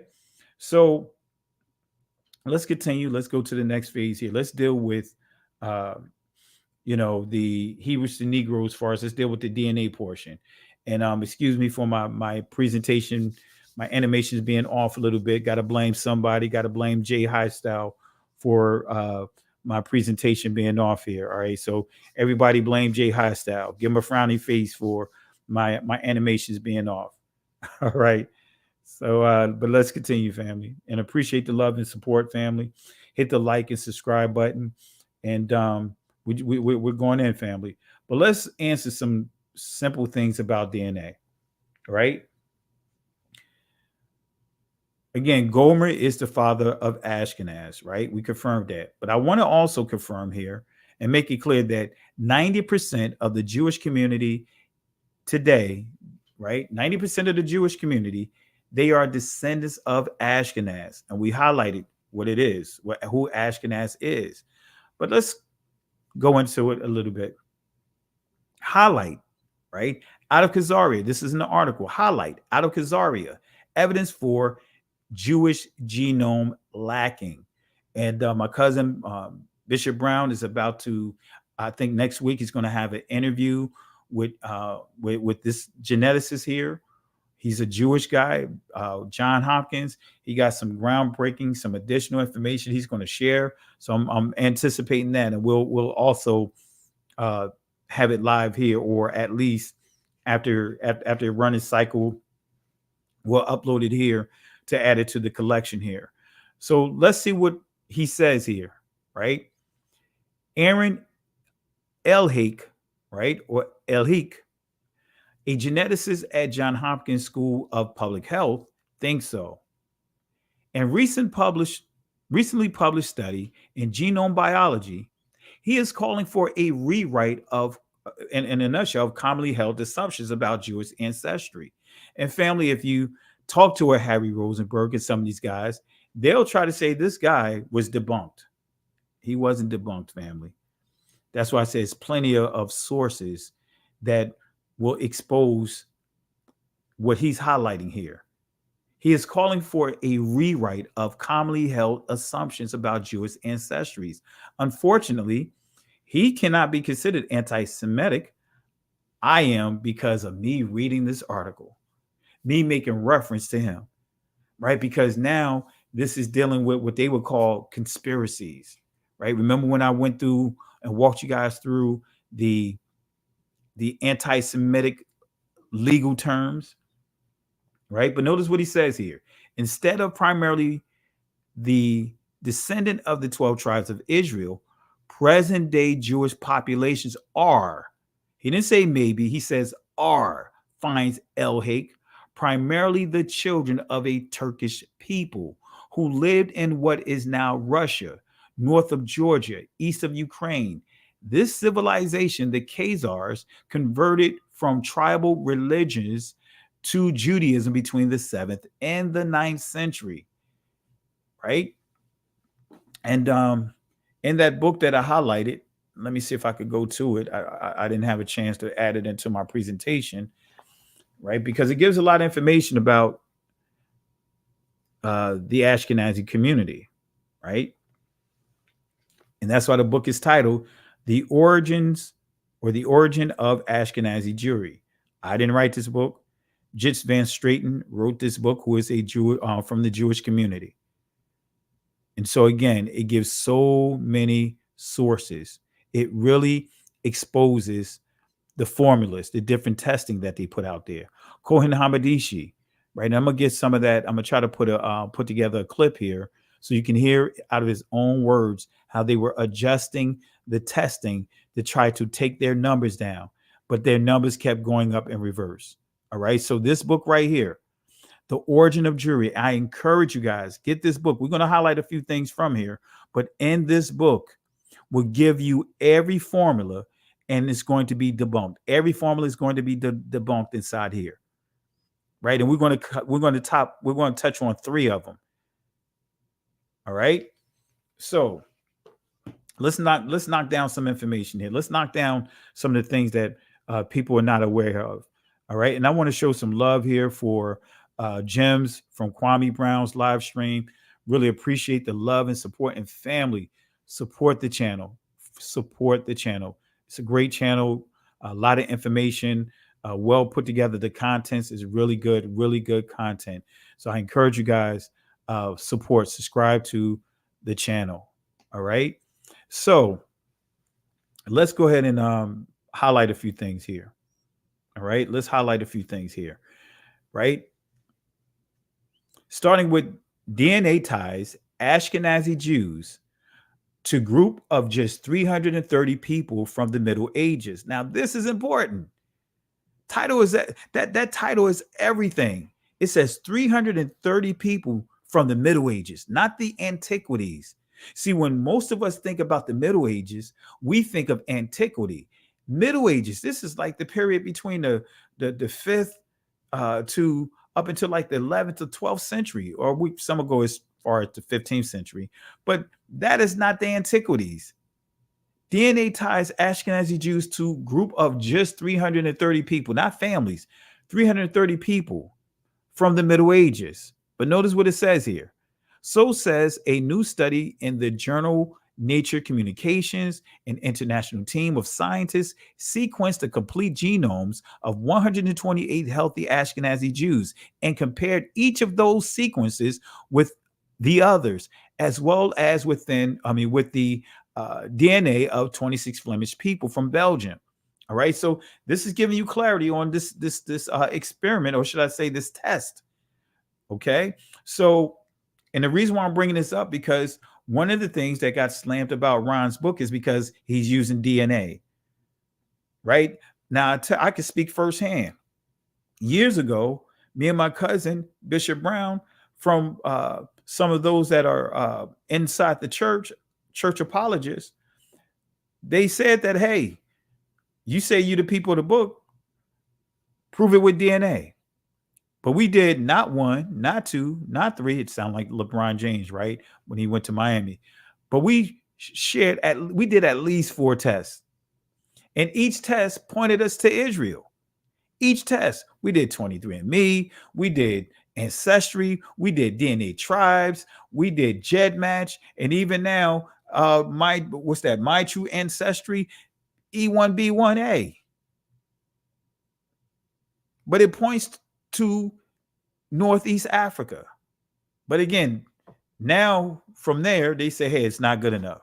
And what I mean by not good enough, they say, hey, you can't trust the DNA. And family, remember, we shared how the Igbos just got confirmed by the Obadiah Alliance. And guess what, family? At least 1 out of every 4, at least 1 out of every 4 of us in this country came from the Igbo tribe. That's a fact. That's why on my 23andMe, it says Igbo. Now, when I do my GEDmatch, it has Limba at the forefront. And then when I do my my true ancestry, it has Limba at the top, right? DNA tribes, it had Limba, but it also had Yoruba, and it had Igbo in there, right? It was a 28-page detailed report I still have, but made it clear, even though it says Jewish, but still it made it clear that I'm descendant of Israel, right? But that is made into the talking points of the ADL, the Southern Poverty, to try to make it as if something is wrong with us when we say, hey, we're the people of the book. So that's why I don't wait. Man, I'm not here trying to prove anything to anyone. I know what my DNA says, and I know what yours says. But let's not get caught up with some of this stuff, the rounds that this guy, Rabbi Harry Rosenberg, is making,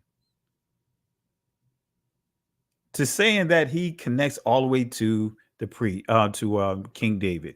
Wait a minute, Haile Selassie connects all the way back to King David.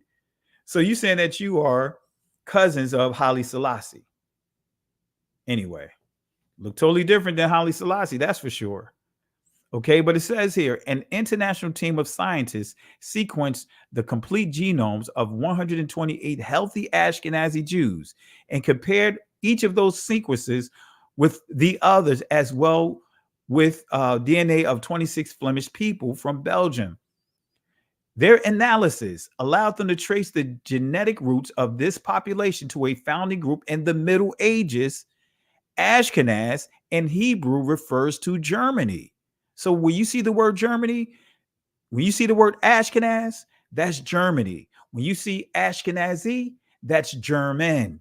So the word German, Ashkenaz, and when somebody say, hey, I'm German, versus someone says that they're Ashkenazi, guess what? It's the same. It's no different. It's the same people. Their DNA is going to be exactly the same. So Ashkenaz Ashkenaz in Hebrew refers to Germany, and Ashkenazi Jews are those who originated in Eastern Europe. So remember this article, family. I'm going to drop it in the timeline again. I'm going to drop it in the chat. And family, please go back and review these sources. I'm not just showing these sources just to brag and say, hey, I got plenty of sources. No, this is not for me. This is so that way you guys can have this. So when you're in a conversation, you're able to articulate exactly what I'm presenting to you. This is coming from a Jewish publication, right? I'm going a little geek mode here. This is coming from a Jewish publication. See, if I had the opportunity, which I can, not saying if I had, I can if I choose to, but I don't want to, right? Been there, done that. But this is something that I would present to Harry Rosenberg. Explain this Jewish publication and what it says about Ashkenazi Jews. Let's see what it says, family. Let's see what it says. Let's go to the source, right? And I'm just going to start right here. I'm not going to read the entire source because it's a lot, but notice what it says. This is addressing the Jewish community, right? The younger generation. They are using 23andMe. to determine if they are a race, right? If to tell us if Jews are a race, but the race that they're referring to is the white race, Caucasians. So notice what it says here. Ashkenazi Jews often find themselves in a particular situation of being 90% Ashkenazi, in other words, German, and 99% European. So this is telling you that they are 99% European. So that difference between 9% could be other places like the Ukraine, Hungarian. Those are some of the popular ones that you see connected. Romania, Russia, Poland, right? So those are some of the other communities there. And then that book that I held up, that I encourage you guys to purchase, The Origin of Ashkenazi Jewry, it really goes into the details in that book. So I want to say this, family. I know that book is pricey, but it's worth it. Sometimes you get what you pay for. This book right here, I'm telling you, every person that tried to ask me questions, rabbis and all, they could not handle the information in this book. And I know Harry Rosenberg would not be able to handle the information in that book. But anyway, again, 99% European. But then we see here Sephardic Jews may be told they are mostly Middle Eastern and North African, and less than 10% Ashkenazic. It goes on to say, and this is Stuart Schaufman, who is being interviewed here. I'm not going to say his name here, but it says here, he said he bought a kit, 23andMe, because even though his family insists they're exclusively Jewish, he thought there was a possibility that he had some non-Jewish ancestry. He said, I was curious because you never know, says Schaufman.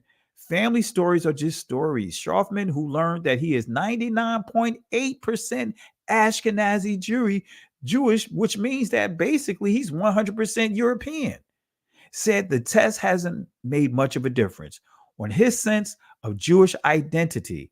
Judaism really informed who I am and my values and my worldview, Schaufman says. 23andMe hasn't made me more or less Jewy at all. I'm just Jewy. However, Schaufman added, he's Jewy and white. Now he's dealing with the best of both worlds, right? Because if you understand this in this truest tense, the Ashkenazi Jewish community can say that they're white because according to this legal system, they are white. But then they can use that label anti-Semitic. And Semitic, the whole group, Shemitic or Semitic, but I like to say Shemitic, right? The proper term. And you'll see that in the condensed Oxford Dictionary, the compact Oxford Dictionary. You'll see Shemitic there. But anyway, right? They get the best of both worlds because Semitic is a subgroup of Afro-Asiatics. So they get to say that they're white, part of the white race, but at the same time that they could say that they're part of our community, the black race per se, because Afro-Asiatic is identified with the black race according to the institution of race. However, Schaufman added he's Jewy and white, so he get the best of both worlds. He says Sephardic Jews, Ethiopian Jews can't claim that distinction. He's an ethnic minority, but a white one nonetheless. Notice what he says here. I get all the benefits of white privilege. Let me say that one more time, family, so that way this makes sense to you. He's saying in this article, he says, I get all the benefits of white privilege. What? All right. So let's go to validate the article that I shared earlier, right? DNA, Middle Ages, right? Let's validate this here, right? This is a duplicate slide, but let's go here. I'm going to take you to the actual source, the Nation on Nature Communication. This is a publication from 2014, right? It was accepted on the 28th of July, but it was actually published in September 2014. This confirms Can't get away from this. Ashkenazi Jewish, in other words, the acronym AJ population, is a genetic isolate, close to European and Middle Eastern groups, with genetic diversity patterns conducive to disease mapping. Here we report high-depth sequencing of 128 complete genomes of the Ashkenazi Jewish controls, right? Compared with European samples, our Ashkenazi Jewish panel has 40% more novel variants per genome and is 8-fold more effective at filtering benign variants out of AJ clinical genomes. Our panel improves imputations for Ashkenazi Jewish SNPs arrays by 28% and covers at least one haplotype, 67% of any Ashkenazi Jewish genome, along with identical bidescent segment. Reconstruction of recent Ashkenazi Jewish history from such segments confirms a recent bottleneck of 350 individuals. Now, the article said 330, but this says 350 individuals from the Middle Ages in that Germanic area, family. That's what this is saying here. You can't get around it. This is confirmed, not pointing them back to ancient Israel. They're pointing them to that whole region. So how is Harry Rosenberg able to point his lineage all the way back to King David, his bloodline all the way back to King David, as he stated? Haile Selassie was able to point his all the way back through Solomon, right? Because we already know Solomon with Queen of Sheba. We know that he's proven his identity. But Harry Rosenberg can take his all the way back there. Come on, family. Come on, family. We're going to have to give it a 3-piece. We are going to have to give it a 3-piece.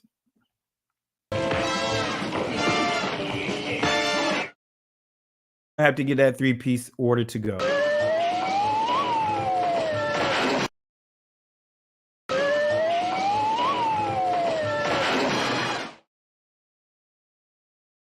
So now let's look at Khazaria.com, right? And I have another article, I didn't put it in here, about how many from within the Jewish community began to, they actually sued 23andMe because many of them was expecting that their DNA was going to tie them right into Northeast Africa, but it actually tied them into Europe, right? So, it was a whole legal thing about that. I have it in another presentation.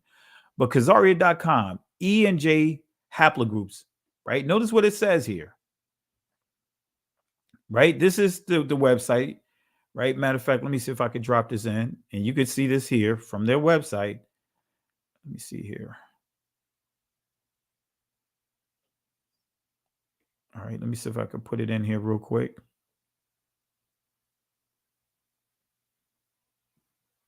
All right, hope this helps you guys. Let me bring this to the front. And I'm going to drop this link in here. The Nature communication, I couldn't put it in it because the link is too long, and I'm limited with the characters, so that's why I didn't put it here. All right, there you have it right there. So you can confirm this source that I have on your screen. All right. So it deals with the haplogroups, right? And this is Khazaria.com. Notice the name of it, Khazaria.com, genetics. And we're dealing with Norwegians, right? So, but it's giving you, for example, Norwegian project, the most common Y-DNA paternal haplogroups. You see I, R, R1, well, I1, R1A, R1B, and N. But it goes on to say this, right? R1B, common in West Europe. I'm pretty confident that this is what you're going to see in the Ashkenazi Jews. Some of these here. These popular haplogroups, Y mutations. I'm pretty confident you're going to see these here, right? But when you go further down this list here, and it's down at the bottom here, what I'm highlighting, it goes on to say here, less common haplogroups that members have include Now, this ain't among the Norwegians and those groups, the Khazarians. You won't see them with E1, the E, because it says E and J haplogroups have Middle Eastern origins, but you're not going to see that. You're not going to see that. According to this article, it says less common haplogroups that members have include, among others, E1B1, A1B, right? G2A, 3B, 1A, 2A, right? And then it gives you the I2B1A, and then it gives you the J1, and it gives you, again, clarity here. It says E and J haplogroups have Middle Eastern origin, while Q may originate in Central Asia and Siberia. All right. So that's from that source, but I'm not going to stop here. Right? I'm going to answer this question here. It's pretty simple and straightforward to answer. Let me show you these images again. And I know you guys probably have this question, and I'm going to answer it here. I know I'm going geek mode here. How can they all be Jews and yet they are completely different? How can they, have no type of relations whatsoever? Well, I'm going to explain it to you here, family. Remember that book I told you guys to get? Remember this book? Remember this book right here? Remember this book right here. I want you to pay attention to this book right here. Right? E1B1A, right? E1B1B tends to point to the Egyptians, but E1B1A, right?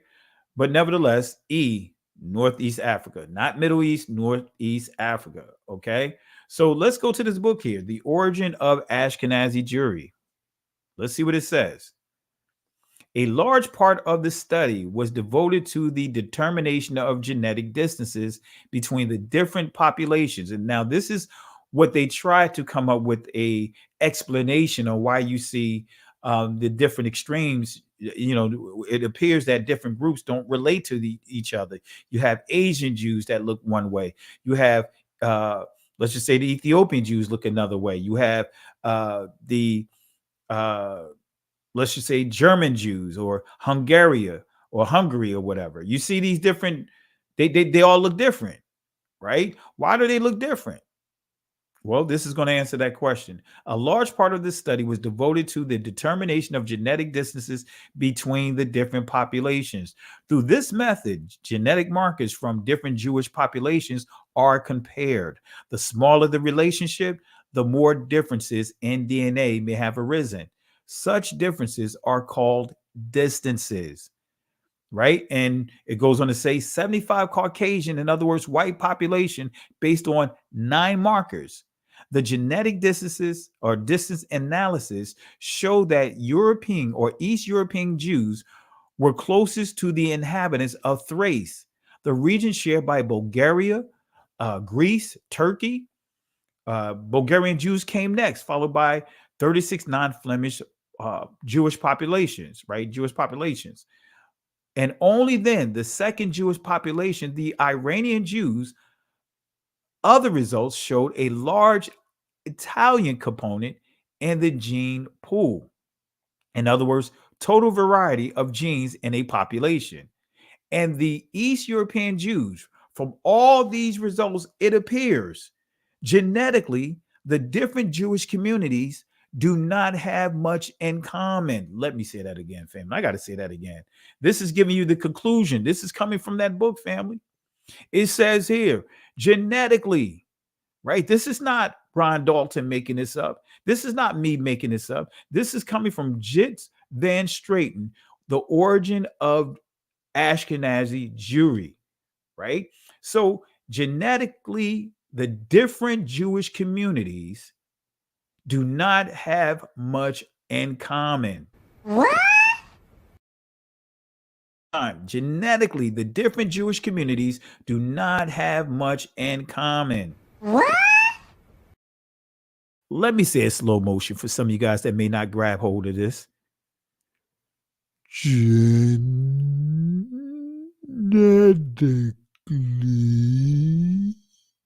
the different Jewish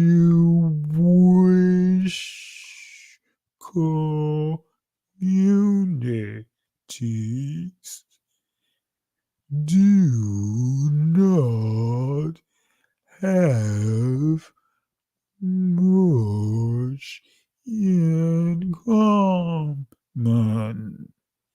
For the people at the back.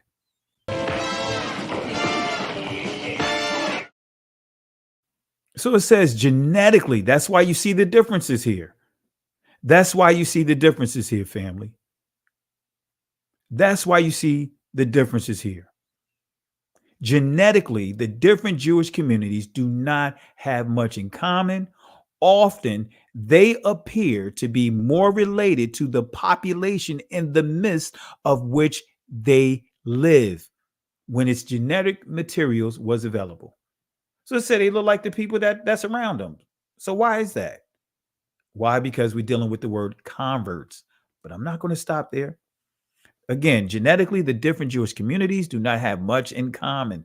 Often they appear to be more related to the population in the midst of which they lived.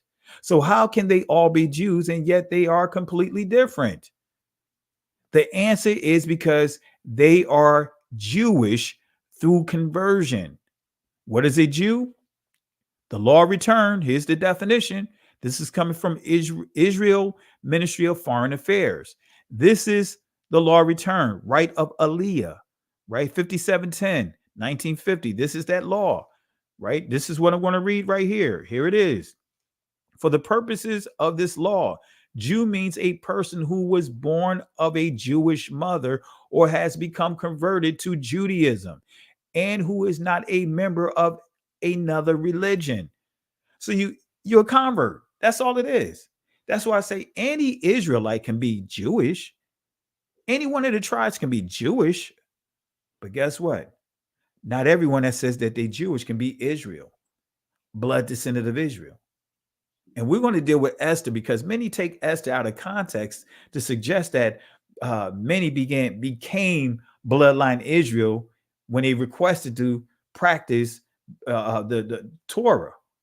That's not correct, family. There's always been a distinction made between converts, who would be also referred to as citizens, and bloodline Israelites. They were always referred to as sons of strangers, daughters of strangers. But we'll deal with that, not right now. So again, for the purpose of this law, Jew means a person who has been born of a Jewish mother or has become converted to Judaism and who is not a member of another religion. So again, what is a Jew? Let's go back in here. Here's another formula. Here is another formula. Here it is. The origin of Ashkenazi Jewry. Random genetic drifts.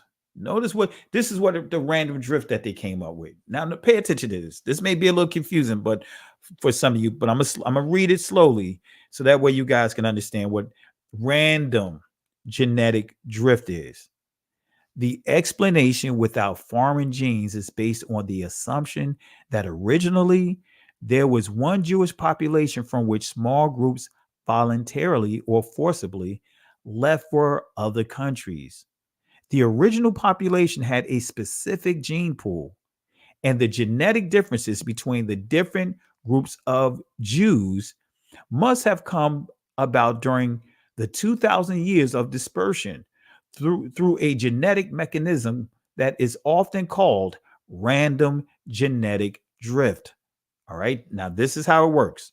This is how the mechanism works. It works as follows.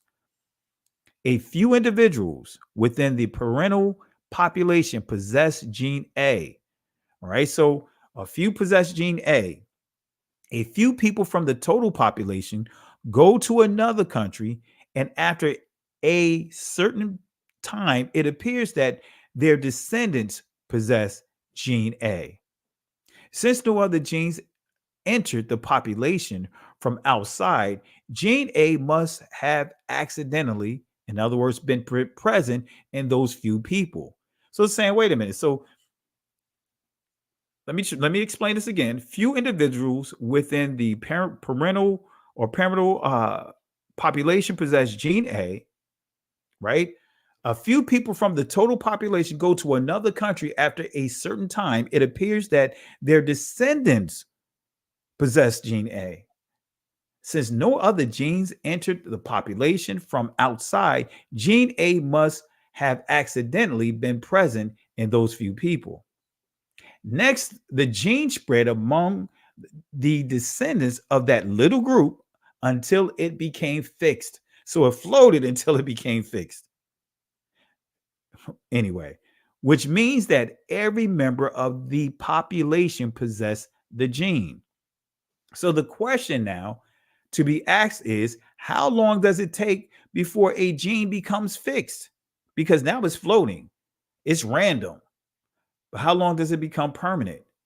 The most important factor for this is for this to happen is the size of the original population, the few people that left the country. So here's the formula, right? Times, in other words, in years. So time equals 4 times the initial number X, the duration of one generation in years. So let's put it to test. So in other words, if the small group consists of, say, 50 people, and if we take the duration of a generation to be 25 years, so that means 4 times 50, right, to 50 people times 25 years. So that equals 5,000 years before everybody carries that supposed random gene. Since the Jews were carried, right, supposedly, this is what they'll tell you, right? The Ashkenazi Jews, they'll tell you that their heritage, they were carried off in 70 AD, right? What does this mean? It's clear that there has not been enough time for this mechanism to operate. Because guess what? 5,000 years. So if they're saying that they were carried off in 70 AD, they still got 3,000 years before that supposed random gene become fixed. That's what it's saying. It becomes permanent. So it's clear that there has not been enough time for this mechanism to operate. So guess what? They couldn't use this. This didn't work. It worked for a little bit for us, this explanation, trying to come up with ways of solidifying them to the ancient people, but it didn't work. But I got another thing I'm going to share with you. I want y'all to think about this. The more heritage is made universal, in other words, Catholic or generalized, so will the increase of creating blanks and filling them with constructs and descriptors that contradict it. So family, we got to understand what this stuff means for ourselves.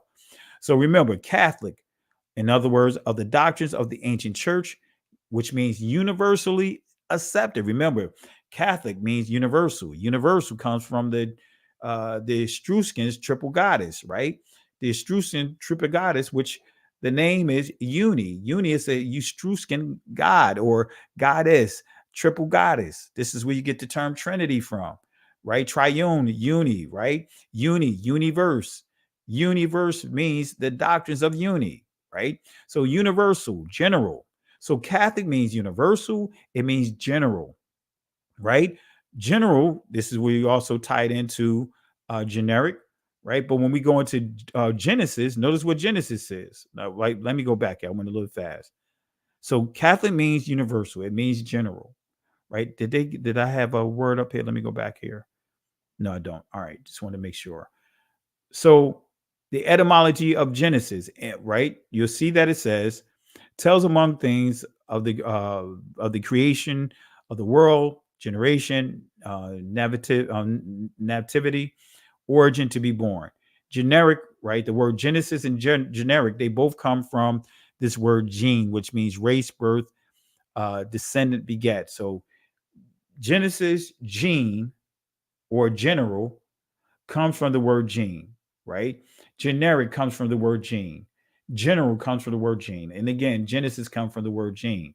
So generic, this is what generic would tell us. It'll point us right to what? The word gene, like I just pointed to. But it means what? Belonging to a large group of objects, race, kind. Gene, which means give birth, beget. So when you deal with universalism from the Catholic Church, they're making it clear, just the term Catholic, that means that they're pushing their seed. It's all about their descendants. Anyway, I hope I didn't go to geek mode on you guys with that. So generic Catholic, general Catholic. But when somebody tell you that, guess what? DNA or identity doesn't matter, then they need to throw out the whole, they're throwing out the whole book of Genesis, because Genesis is all about bloodline. Genesis 10, all about bloodline. Matthew chapter 1, all about bloodline. Luke, all about bloodline, all through the scriptures. If you say that, don't worry about Genesis, don't worry about your identity, don't worry about what your DNA and all that other stuff, then you're saying don't worry about pretty much the whole holy text. But I want to deal with this here, another formula we can deal with, the final formula. I got more I can deal with, but we're going to keep it simple. The Hebrew definition of priest, right? We're going to deal with the Kohen, right? Or Kohanim, right? But this is the ancient pronunciation, Kahan. We're going to deal with them real quick. This word means to meditate in religious service. I don't like the word religion because this takes it into a whole nother area, right? To officiate as a priest. That's what I like, to officiate as a priest. Do the office of a priest. Execute the instructions, the law, statutes, and commandments the Most High has presented. Minister in the what? Temple, the priest office. All right. So I don't like that first entry, to meditate in religious services. I don't like that. Right. That's just me personally. So let's go ahead and deal with this right here. I know you guys probably want to know, how do they determine the Levitical priest? Through DNA. How can you tell the Levitical priest from the rest of the Israelites? How? Especially when you understand why mutations, what it means, how the haplogroups are put together, right? So let's go into the source, the origin of Ashkenazi Jews, Jewish priests, Kohanim. Let's see what it says. This is going to highlight three key criticisms of this testing, right? So the population studied are defined wrongly. Let me say that again. The population studied are defined wrongly. The term Sephardic Jews being used for North African Jews. So this is making it clear when you say, when you hear many of them refer to themselves as Ashkenazi Jews, guess what? Sephardic Jews is the same thing. It's not based off of any scientific equations. Sephardic, that's what it's saying here. The population study are defined wrongly. The term Sephardic Jews being used for North African Jews. Sephardic Jews are Jews whose ancestors were expelled from Spain in 1492.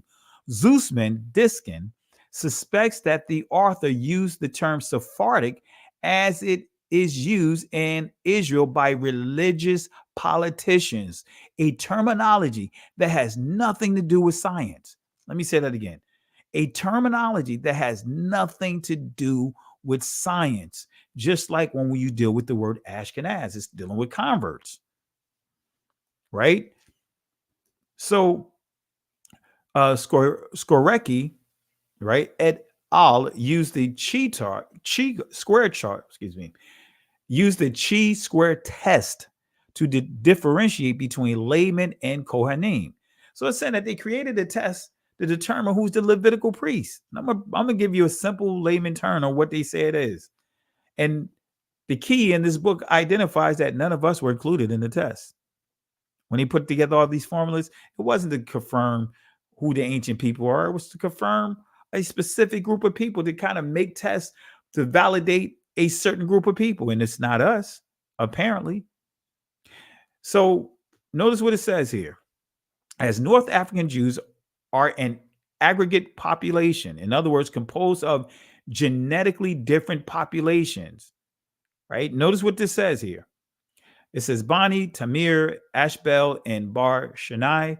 It says in 1978 showed that Jews differs significantly genetically, just what I just pointed out when we dealt with the genetic differences. So they differ significantly from Libyan to Tussanian Jews. Conclusions from the chi-square test are not justified. The proposal to consider the Kohen module haplotype as characteristic for the old Hebrew population is not supported by data from other populations. The haplotype is the most common among Iraqi Kurds, Southern and Central Italians, and Hungarians. But then it says, in addition, it also occurs among the Limbas, right? And what Cohen Hamadishi said, and I'm going to put the clip here next time we come together, he said when they did the test on them, right? Normally this test is 1.2 at the most with the Ashkenazi Jews. But when they did this test on them, 200 people from within the Limba community, the Bantu Limbas, their test initially started out at like 24%, 25%. So then they did the test over again. Came back, the test went from, instead of decreasing, it increased to over 40%, like 44, 45%. Then they did the test a third time, trying to make adjustments. Then they came back, and instead of dropping, it increased to over 70%. And then they tested them a fourth time and did not give them their results. So every time they tried to manipulate the test, instead of the numbers going down, it increased. So the Limbas threw a monkey wrench in this testing. Man, the Most High have a great sense of humor. So this may look strange because the composition of the haplotype is based on a unique event. For example, a mutation.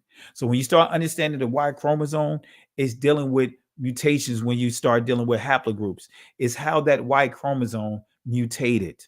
So however, it is not known when this unique event took place.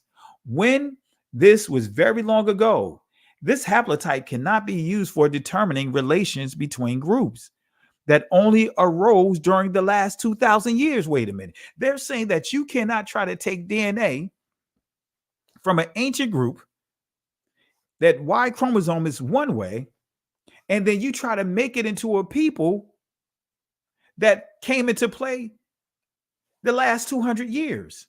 So that's why when you see in the Jewish almanac, it says that it's incorrect to call a Jew an Israelite and vice versa. Or it says an Israelite or a Hebrew and vice versa, because it says in page 3 that they may not have been Jews.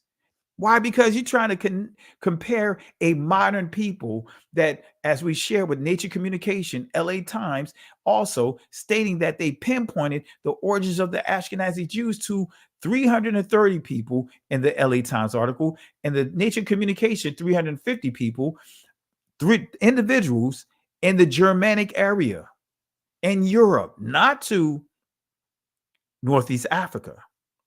Come on, family. I'm showing you sources here. So here's the conclusion. This is the conclusion about the Jewish priests. Man, this is powerful. This study of the Jewish priests contains an inconsistency. We see the following: Jacob and 12 sons, who of course all had the same Y chromosome. Let me tell you it again, family. Jacob and his sons would have the same Y chromosome. You can't get around it. They would have the same Y chromosome. The sons will have the same Y chromosome of their father. They will have the same mutations of the father. One of these sons, we have the following descent: Levi, right? Kohath, Amram, Moses, and Aaron. Both Moses and Aaron, forefathers of the priest, right? Forefathers of the priest, therefore, had the same Y chromosome as Jacob, and thus the same as the remaining sons of Jacob and their male progeny. So this is telling us that Moses and Aaron had the same Y chromosome. Jacob would have had the same Y chromosome, right? Because that's their father, right? And the rest of the other tribes that are descendants of Jacob would have the same Y chromosome, right? So why then today's priests have a different and the same Y chromosome from all the other Jews, unless laymen are to a large extent descendants of converts? Oh my goodness, man. I gotta give a 3-piece right here. Let me give a 3-piece. Let me read this one more time. It says, When then would today's priests have a different and the same Y chromosome from all other Jews, unless laymen are to a large extent descendants of converts?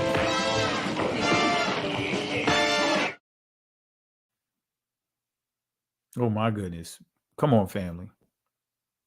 Come on, family. That's the truth, Ruth. Come on, family. This is why there's a major push for the Limbas, right? To say that they're not Limbas, to say that they're not Judah or the Levites, for them to say that they are Jews. The Bantus, as far as the Bantu Igbos, this is a push for them to denounce their culture, their heritage of following Torah, but they want them to denounce that so that way they can convert to a religion, Judaism. So that way they can take on the term Jew or Jewish by way of what? Conversion. That's what they want them to do. They want them to convert. They want them to deny their heritage. And matter of fact, I think I still have some of the clips up here, and it may make you upset when I play it. Let me play it here real quick, and then we'll get back to the conclusions here, because they're giving some powerful conclusions, right? Actually, I think I covered it, but here we go. Let's play it one more time here, family. Let's play it one more time. Let me show these videos. Let me see here. And family, don't get upset, but this is the playbook, though. This is the playbook when it comes to dealing with our people. Now, notice here. Listen to Rabbi Shapiro closely, right? Listen to him closely of how he wants to reduce the Igbos, who was confirmed by the Obadiah Alliance to be blood descendants of Israel. He wants to reduce them to just being the tribe of Dan, or not Dan, but Gad. Listen closely, family. Then I'll play a question that he asked them. Here we go. You are saying that the Igbo people have lost their identity contact with their God, with their maker, with their origin. Okay. How do we know? We were this week, Abraham, we were in the place called Ibugad, the place, the palace of God. Yes. We saw some things there. How do we know? If you are to tell me succinctly, how do we know? Do you believe that you are ancestors from the tribe of God? Do you believe that you are ancestors from the tribe of God? Do you believe that you are ancestors from the tribe of God? Do you believe that you are ancestors from the tribe of God? Of course, we believe that we are ancestors of the tribe of God. Let me make it more clearer. Just like you rightly said before, that even after the dispersion of the children of Israel, that the 10 tribes, that there were other tribes that deflated to Judah. There were other tribes that deflated to Judah. There were other tribes that deflated to Judah. That's right. And that is to say, a portion is a mixture of other tribes. That's right. Good. Now, when you come to this very part of the world where the Igbos exist, yes, we are called the tribe of God, because the first person to enter here among all the tribes is God himself. But we have other tribes scattered all over the place. We have the tribe of Judah, we have so many tribes of Dan and Levi in this very place. Right. We have other tribes scattered all over the place. We have the tribe of Judah, we have so many tribes of Dan and Levi in this very place. Right. We have other tribes scattered all over the place. We have the tribe of Judah, we have so many tribes of Dan and Levi in this very place. Right. But we have other tribes scattered all over the place. We have the tribe of Judah, we have so many tribes of Dan and Levi in this very place. Right. Now, so, but all put together, like we have already said most of the time, that inside every Jew is the 12 tribe. Absolutely. So we are made up of all the tribe of Israel here in Nigeria. Made up of all the tribe of Israel here in Nigeria. But we have other tribes scattered all over the place. We have the tribe of Judah, we have so many tribes of Dan and Levi in this very place. Right. So before you kind of lost your tradition, because all the tradition I hear, it's like, I said, this is Jewish, yes, with a twist. Yes. Not exactly, yes, but maybe 90%. Yes. You know, but now you're assimilated with Christianity to make things worse. Yes. And that's really impacted the but community. negatively. So I want to ask you a question. I mean, not to be controversial, because I see you have pages and pages of those traditions. And I hope you will make more videos for us, systematically walking us through those things. But I think it's overwhelming. We cannot say that the Igbo people do not have a connection to Israel. Not at all. We cannot say it. Can we say that they're exactly the tribe of God? Maybe. There is a strong connection to the tribe of God here. Yes. We know that. I was with you, and you showed me the statue of the man with the knife and the sword. Yes. And the word God exactly mean that. The people of the knife and the sword. You know, in a way, you're doing things in the ancient customs of our people. Because we're Asian people. We're Asian people. Yes. That's a fact to show you that we're more ancient than even the the 1948 establishment of the state of Israel. Yeah, I understand that. All right, so you see, family, if you listen closely, right, he made it clear that they're more ancient, right, than the 1948 people, right? Made it clear. The rabbi kept trying to reduce them to just the tribe of Gad, right? But he made it clear that they beyond that, right? Beyond that. He said that we consist of multiple tribes, but he kept trying to reduce them to the tribe of Gad. And I'm not saying that there's any problems with being Gad. I want to make that clear. But they had to reiterate to him that, no, we more than just the tribe of Gad. We consist of all the tribes. And family, special shout out to Go Black to Africa.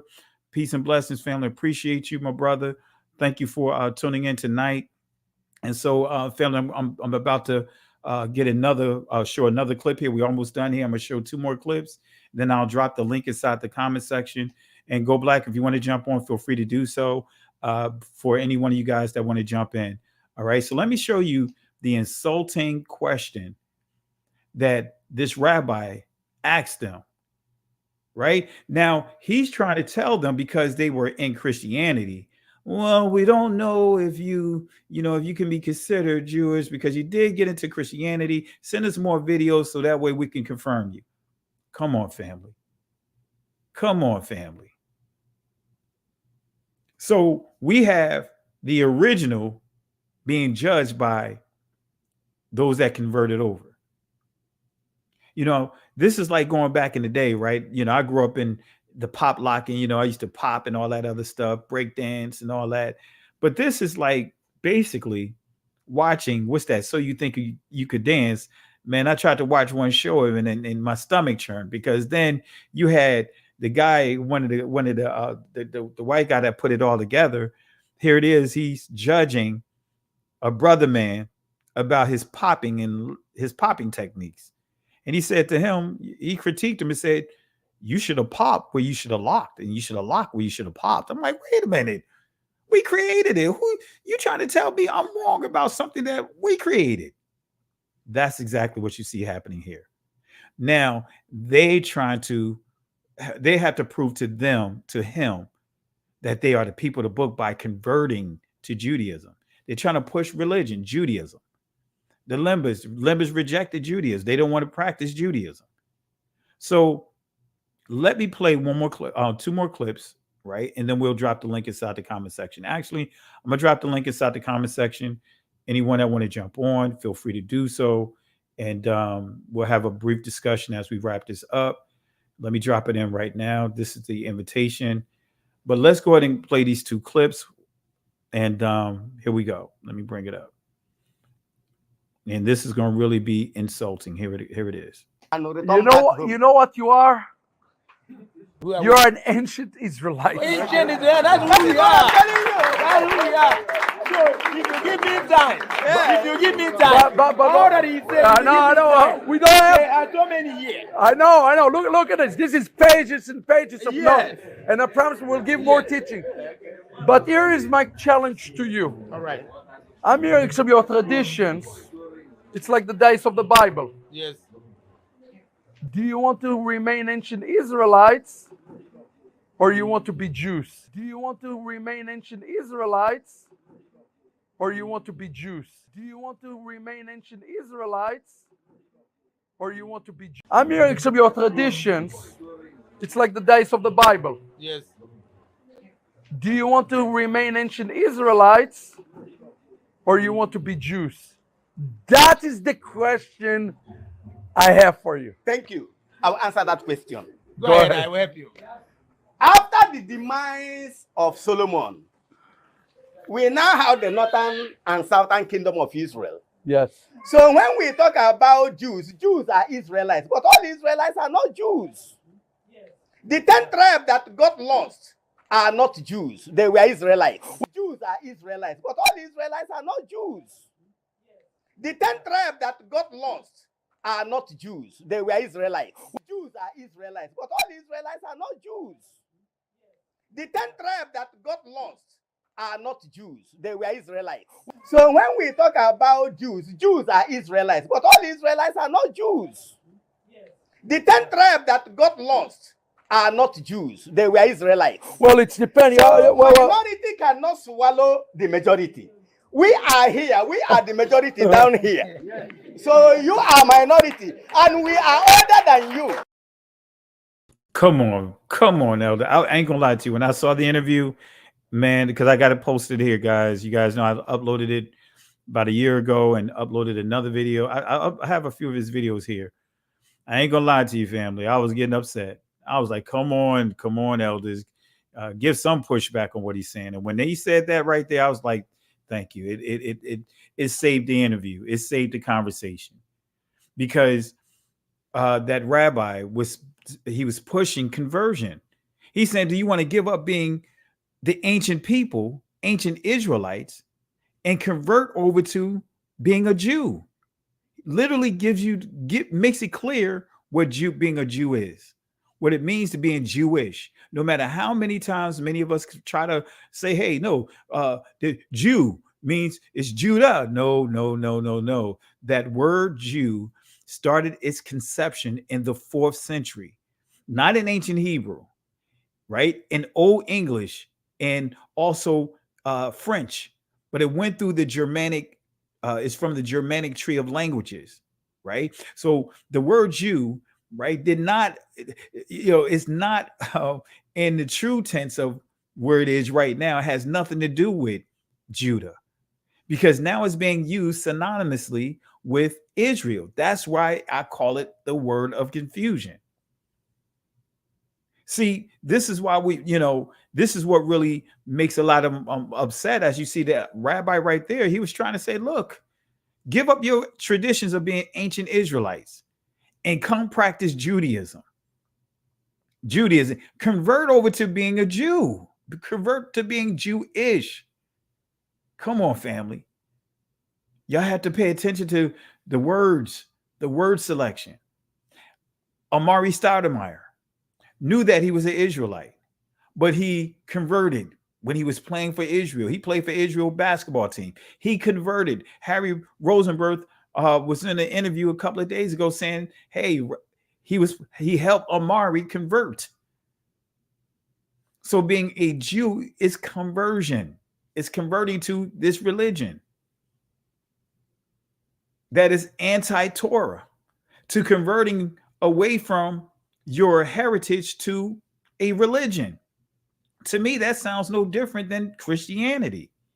Many have jumped out of the frying pan of Christianity and jumped right smack into the fire of Judaism. You say, hey, I'm not going to be a Christian. I'm leaving that stuff. I'm not dealing with Christianity anymore. I'm coming out of Christianity. I'm going to be an Israelite. But then you start getting into a lot of this other, rabbinical literature. And before you know it, you're converting over to Judaism.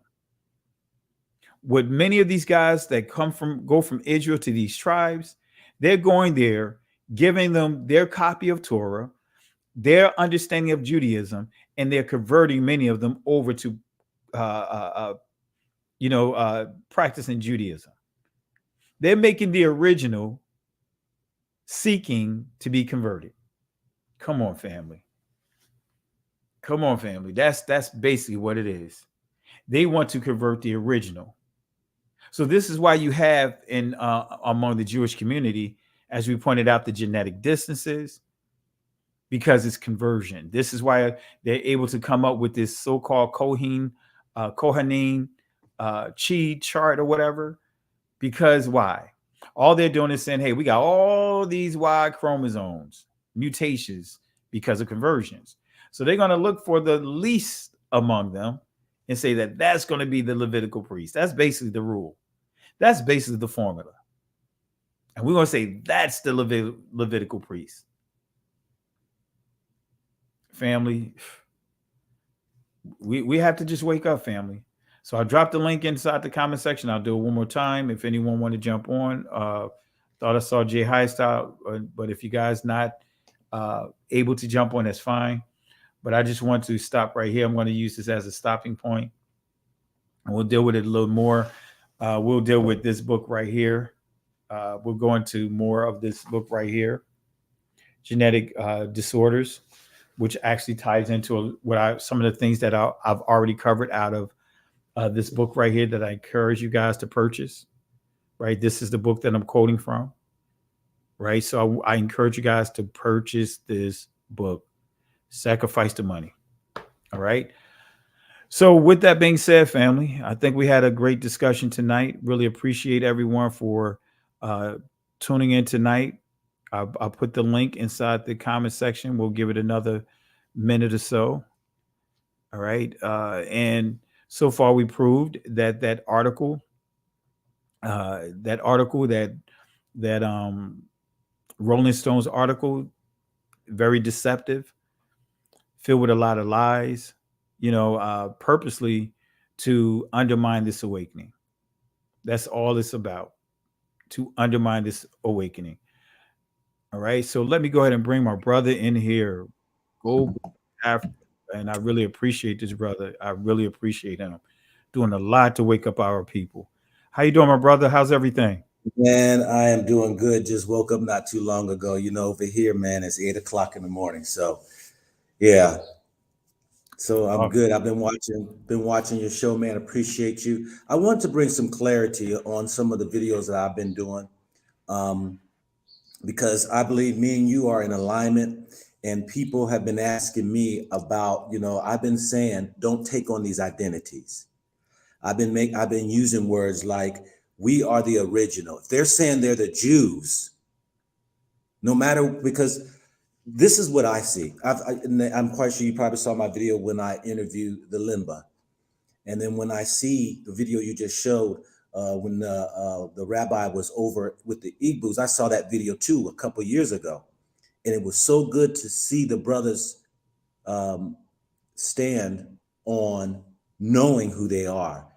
And so these twisted words of Jew, Israelites, Hebrews, because there's so many sects that's, of these groups that we hear, and everybody has their own defined meaning of what that means. And so I'm sharing with people is like, we know we are the original. If you don't know you're the original, if you don't know we're the first of the human race, if we don't know that, then what we do as a people is go searching. And what these Jewish people are doing, like you said, they've come here into Africa and they're trying to get our brothers and sisters to submit to Judaism. So we have to be very careful what we call ourselves. Just know that when we are original, we're the original. If they're going to say that they are Jew or they are the Israelites or the children of God, no. Everything starts with us. We are the children. We are the Israelite. If they're going to try to confuse the word of being Jew or whatever, we that too. So what I'm seeing, because of this is what I see, brother. Can you hear me clearly? Oh, yeah. I'm listening to you. Talking good. I totally understand what you're saying. You're breaking it down perfectly. And that is, a Jew is a convert. This is a person who's fallen under the origin, the religion of Judaism. Okay. And They make it seem like that it is so much important. They take the forefront. They're the ones, who's been persecuted. They are the ones who are God's children. They got these DNA tests now. They got all of these things. But this is the scheme that I see what they're doing. Because they know, and it's already been proven, just like the Limba tribe told me over in Zimbabwe, that they have the strongest concentration. They know they're part of the Levites. Yep. They have the strongest concentration when this test was done, what have you, on who they are. Now we got to be careful with the enemy, because what they're going to do is this DNA test is going to become very common, and they're going to try to bring us all to the surface. We got to find out who these people are, who's got the strongest concentration. We got to find where they are. And when we do, now let's eradicate them. Let's find out. We will make them seem as though they're special, just like that rabbi was doing with the brothers there in Nigeria. He saw how strong they knew who they were. There was no shaking them. There was no moving them. Well, what's our next step then? We have to find out these people. How can we find out who they are? Let's test them all. You've seen the video where he even threw that net to African Americans. We got to find these Jews. We got to find these Israelites. We got to find them, because the truth is coming out, which means then that it puts us on the outskirt. We now go from the front to the back. See, this is what was done to them in their atrocities, in their Holocaust. They were filtered out to find out who are these people, and they're going to do the same to us. And we got to be very careful when we start to identify ourselves with these names. Look, we ain't got to run around and talk about who we are. You got to run around and all, because Judaism has already come. That's why I said in my video, these people, when I see my brothers with them god doggone beanies, with that Star of David on the shawl, that is Judaism. Absolutely. Yep. And I see them doing this when they in prayer. I was in a service with them right here in Zimbabwe. And when they're doing this, right, that is Judaism. Yeah. And that's demonic. That's davening. Yes. That's copulating on the wall. That's an actual perverted thing that they're doing. So they creep in, no different when I was in Ethiopia. And when I was interviewing and I was showing a picture of how in the 1100s, in the 10th century, they have a picture of Yeshua who's black and have an afro. But in that church too, you have all of these pictures of a white Jesus. And they're in the outside of the church, they are in the inside of the church, and they're following its way. And you can see the roadmap of trying to get up on the top of the wall, which eventually it will, so that they can put their stamp of who they say this Jesus is, not Yeshua. There's two different things here. This is the demonic spirit that wants to eradicate the truth. That's why when I say, don't identify with all of these terms and terminologies that they say we should be. Just know we are the original. We are the children. We are the Israelites. We can argue about Hebrew and Israelites and Jew and all of these different names that we're going to hear. Now we got ADOS and FBAs and we got and we this and we that. Just know that we are the original, because it comes down to being tested. If it's going to come down to finding out who these people are, it's going to be a genocide. And one of the easiest ways to do the genocide is through GMOs. Hence, that's a good point. I'm going to do a video. Bill Gates was just here in Africa pushing the GMO product just last week.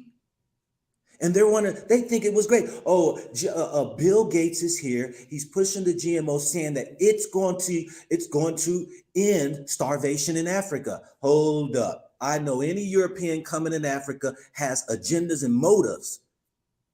And we think they are the savior of the world. We got to get out of this mindset. Pastor. Yeah, We got to get yeah, mindset. I totally agree with you, and it makes me think about this example I use, and you can tell me what you think of the dirty dime versus the shiny nickel, right? Yeah. So there's these two brothers, right? The older brother and the younger brother.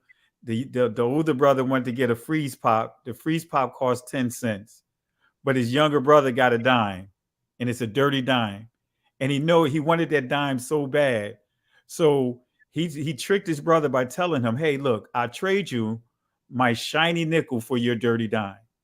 And initially, his little brother like, "No, no, no, I want to keep my dirty dime," but he's like, "Wait a minute, my shiny nickel is cleaner than your nickel. I mean, your dime is bigger than your dime." I mean, he just really laid it on him, and before you know it, his little brother sat there like, "Oh, well, you are right. It is bigger. It does weigh more, and it's cleaner."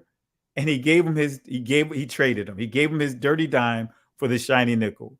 So then later, their mother come and take them to the store to go buy some freeze pops. So they get to the counter to spend their own money. And so the big brother took out the dirty dime and purchased a freeze pop, while the little brother realized that his shiny nickel was less of value, and he got duped by his older brother, and he started crying, right? And the mother didn't reward him because the mother told him, "I told you, you need to learn how to count for yourself." Yeah. So that's what we see happening right now. They're trying to take, as he said, "Do you want to give up your ancient Israelite culture and convert to Judaism to become a Jew?" You can't get no plainer than that. That's he made it clear what the agenda is. What's your thoughts on that? Man, that was a perfect example of what you just illustrated, and that's how we always get tricked into these different things. I mean, we've gone from being the nigger off the ship, then they want to give us the Negro, then they want to give us the black, then they want to give us an African American, then now they call us back black. Now we're going to be trying to put more names on us, and we think that it validates us. I tell our people, when you get connected with the Most High is going to reveal to you who you are. I know I'm from the tribe of Levites. I know that.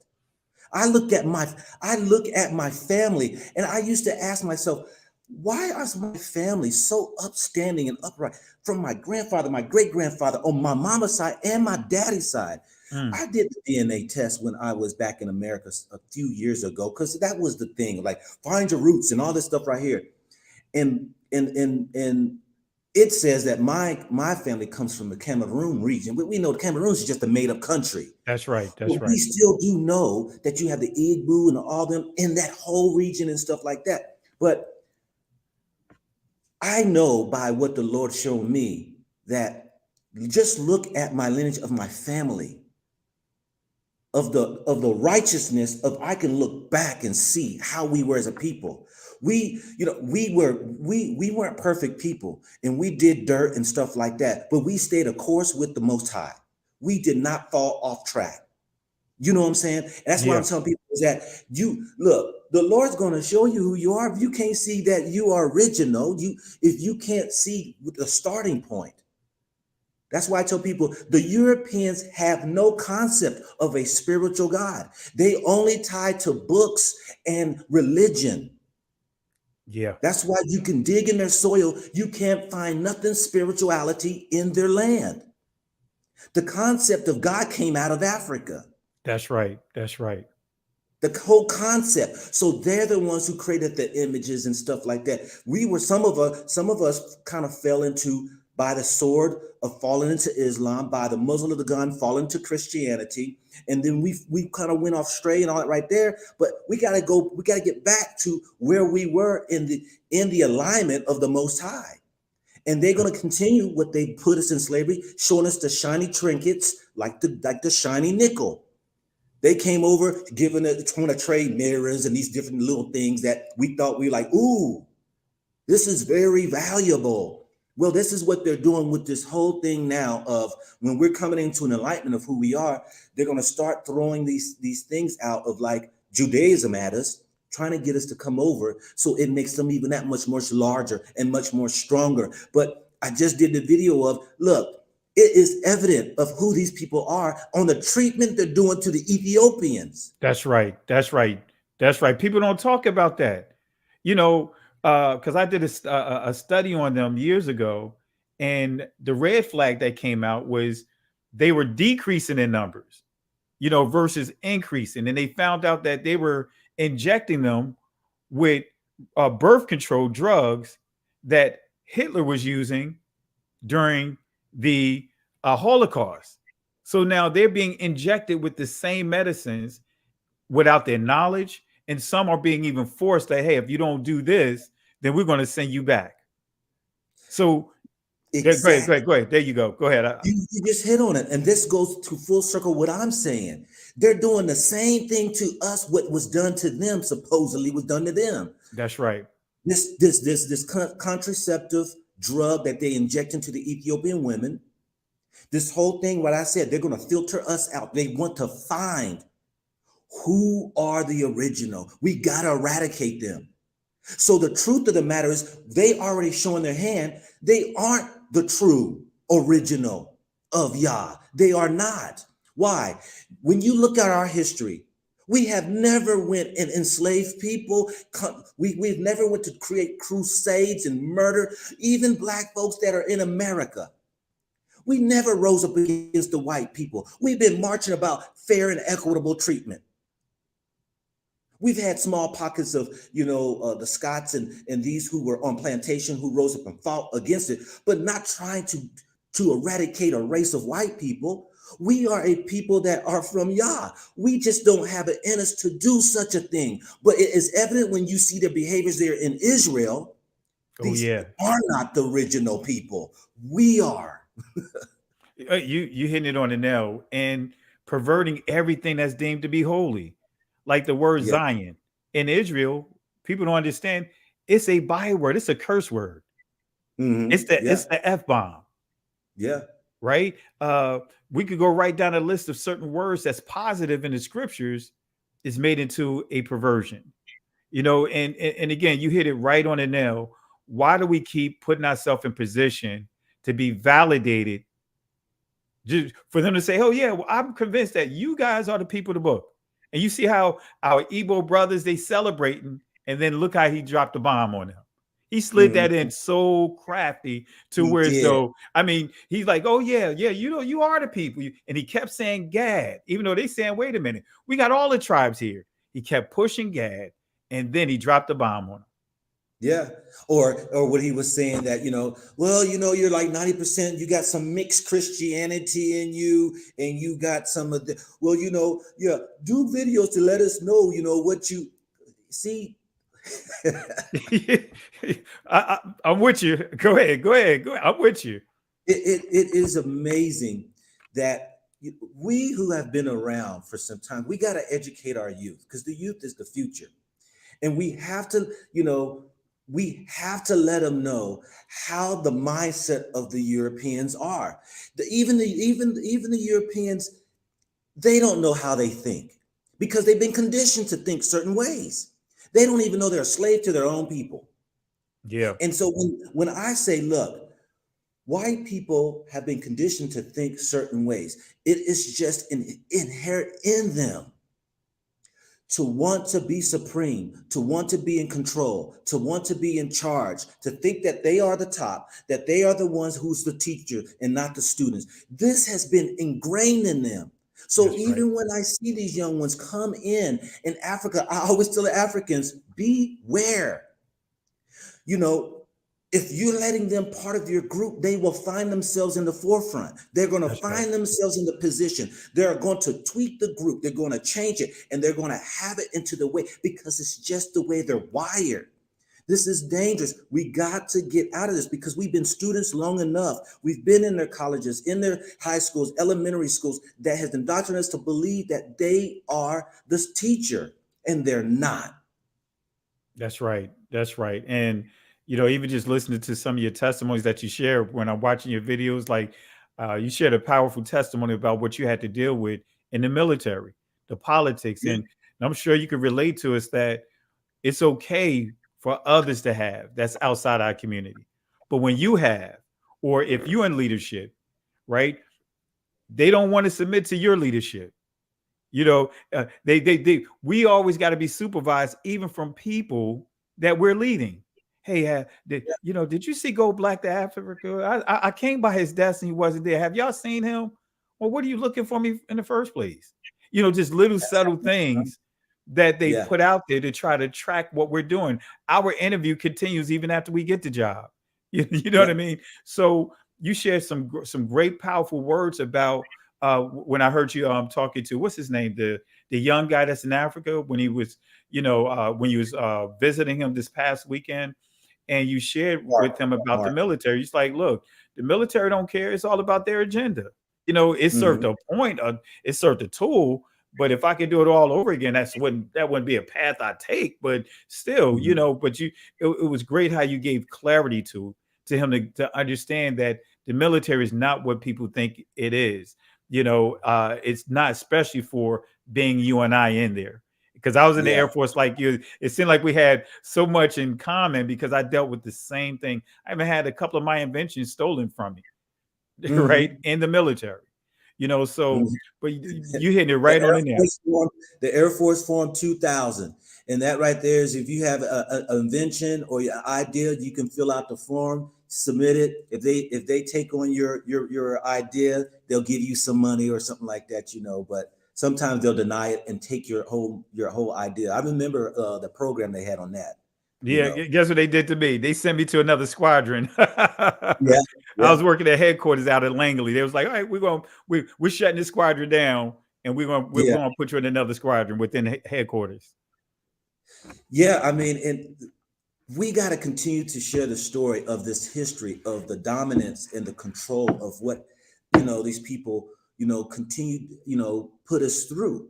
You know, the brothers and sisters who are in the corporation, the institutions, and these jobs and institutions that, you know, we are the backbone. We are the originate. We are what keeps these companies going. They need our minds. That's you know, right. I'm doing a research now on you know, this right here was put in my spirit about a year or so ago of why was it that when the slave masters and them were sick, they always used an African child to sleep in the bed with them, or they'll put their feet on them. There is some science. There is some science to the power that we have. You know, I believe there's some science into they have to have us around them. You know, when we saw that when COVID hit, they ridiculed how Africa would be devastated, and it didn't touch just a little of Africa. And why is that? There are some things that are beyond what they want to reveal of who we are, and I believe that we are into some form of where the health is. They got to have us there. No difference. They got to have our minds there in their businesses. They got to have us there because we're the thinkers. We're the innovators, and they've always stolen from us those things. Yeah. And once we realize that really the power that we have, man, I'm telling family, y'all got to wake up and realize really the power of the Most High. Forget about this religion of what you have seen that have raped and robbed and pillaged our people. We have to get back to the Creator. That's right. Not this image that has been put in our head about some man, about some white God up there somewhere that's sitting around finding out who's naughty or nice. No, about how we are in the image of that Creator manifesting those things here on this earth that was giving us that's giving us the order. We were ordained to keep this earth, to be fruitful, to multiply. We were given the responsibility to be an example for the rest of the world. We were put into positions of being the head, not the tail, the lender, not the borrower. We were put in these positions. I didn't get it until when I was 28 years old, Pastor. Wow. And once I stepped into that, I wasn't in no church. I was not in no Bible. Those came in a time where then when I was rose up and I went into the church, and I tell people I graduated Christianity, but when I realized I can do anything, man, anything I do, as long as I'm following, I'm in alignment now with this Creator, the God, the Most High. You know, when I realized the life that I came out of, darkness, and came into this light, and I aligned myself, and I fell off track, and I got the consequences thereof, and I realized now in the spiritual component of aligning yourself up with the Creator, and if you stay that path, you can do anything that's given to you on this earth. That's right. Don't submit to those people who think they are supreme. Don't identify yourself as these titles and these names. I am that I am. And you're not going to box me in a small box to say that I'm something that I'm not.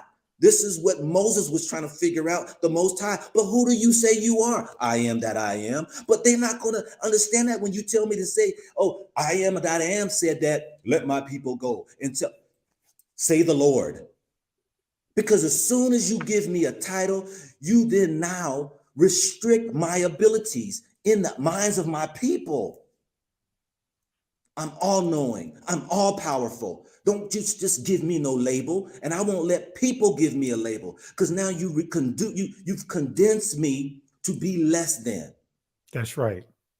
That's right. That's why I'm saying to people, be careful of these labels, because these labels now will have you be doing this. That's right. That's right. That's right. I got to get now and pray 5 times a day. That's right. I tell people, I pray way more than that in a day. That's right. I speak to the Lord way more than that. Absolutely. Those are practices. Those are practice. You're practicing something. Now become it. I am it. That's right. There aren't no rules and boundaries of now how I walk. So we have to get to understanding. Look how powerful we are. Be careful and cautious, because the wolves are watching. They're seeing a people waking up. I just did the video. You saw it of the rabbi. He's casting the net. He wants to speak to the African Americans now. You know, he wants to. And the God told me to tell you. That sounds very familiar. We know that God done told me to tell you. That's right there. That sounds we familiar with that. That's right. That's right. That's right. Now they're gonna round you all up, and they're gonna give you a nice special, as you said, a shiny title. They're gonna make you feel special. And now they got you stuck in Judaism. Now you back where you was, like you said. Now you left one religion, and now you going into another religion. Yeah. Yeah. And now you've made them more, you've made them more powerful, a bigger unit, a powerful force now to even wreck down, because now they brought in the African Americans. Now they're gonna be hitting on Brazil and Central America. We can get all these people, and we can get books and classes and schools, and we can get money out of these people. We can teach them all these things right here. And this is what they're going to do. So be on the lookout, family. You hit him right on the nail. I appreciate you. Yeah, you know, right on the nail. Yeah. Man, you hit it on the nail, man. I mean, just what you pointed out, and that's one of the things I talked about. Wherever you see, for example, the Ethiopian Israelites that was discovered, Hebrews that was discovered, actually they were always there. What do they do? Oh, we're going to send books out to them, and we're going to take their original copy of the Torah, and we're going to mesh it with our copy, our modified copy, and we're going to saturate it with Judaism. So that way, now when they come here, we're going to make sure that we're going to use the so-called Operation Moses to reel them in, you know. And then when we get them to pushing our agenda, now it's going to be hard for them to go back. Because and that's what you, just to the point that you made, they're setting us up to where as though we fall for the okie doke, but it's going to be hard for to go back from that stuff once you commit to that stuff. Because now your reputation, going back to the name, your name among your own, now it holds no weight. Now it's become that shiny nickel. Yeah, yeah. And that's why when, the Most High I see how I'm being directed, and I have to put disclaimers along this path that where we as a people are going, because if we don't do what Yeshua did, and that is you have to alert the people. People don't realize that Yeshua, in speaking about the church, the synagogues, he always alerted the people. Be watchful of these people. Don't, as you see what they do, don't follow that. These people here, these are vipers. These are hypocrites. These people right here will make you twice the child from hell than you were before they converted you. That's right. That's right. That's right. And just to your point, just real quick, and I'll let you finish your thought.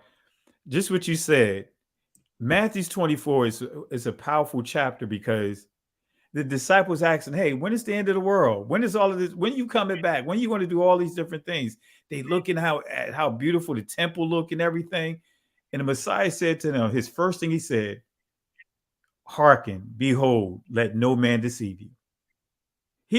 Before he started anything off, before he got into all the other stuff, he started to your point. He said, he talking to the disciples, those that are spending time with them. He said to them, let no man deceive you. Behold, hearken, let no man deceive you. He said, listen, let no man deceive you. And I just thought I'd put that out to tie into what you just pointed out. So I'll go ahead and let you finish your thought, but I just want to share that to just what you just said. The Messiah focused on them having discernment. Listen with intelligence. Don't get caught up with what you hear, what you see. We could talk about the future, but you need to deal with the present right now. Yeah. Yeah. I think you broke up a little. Can you hear me?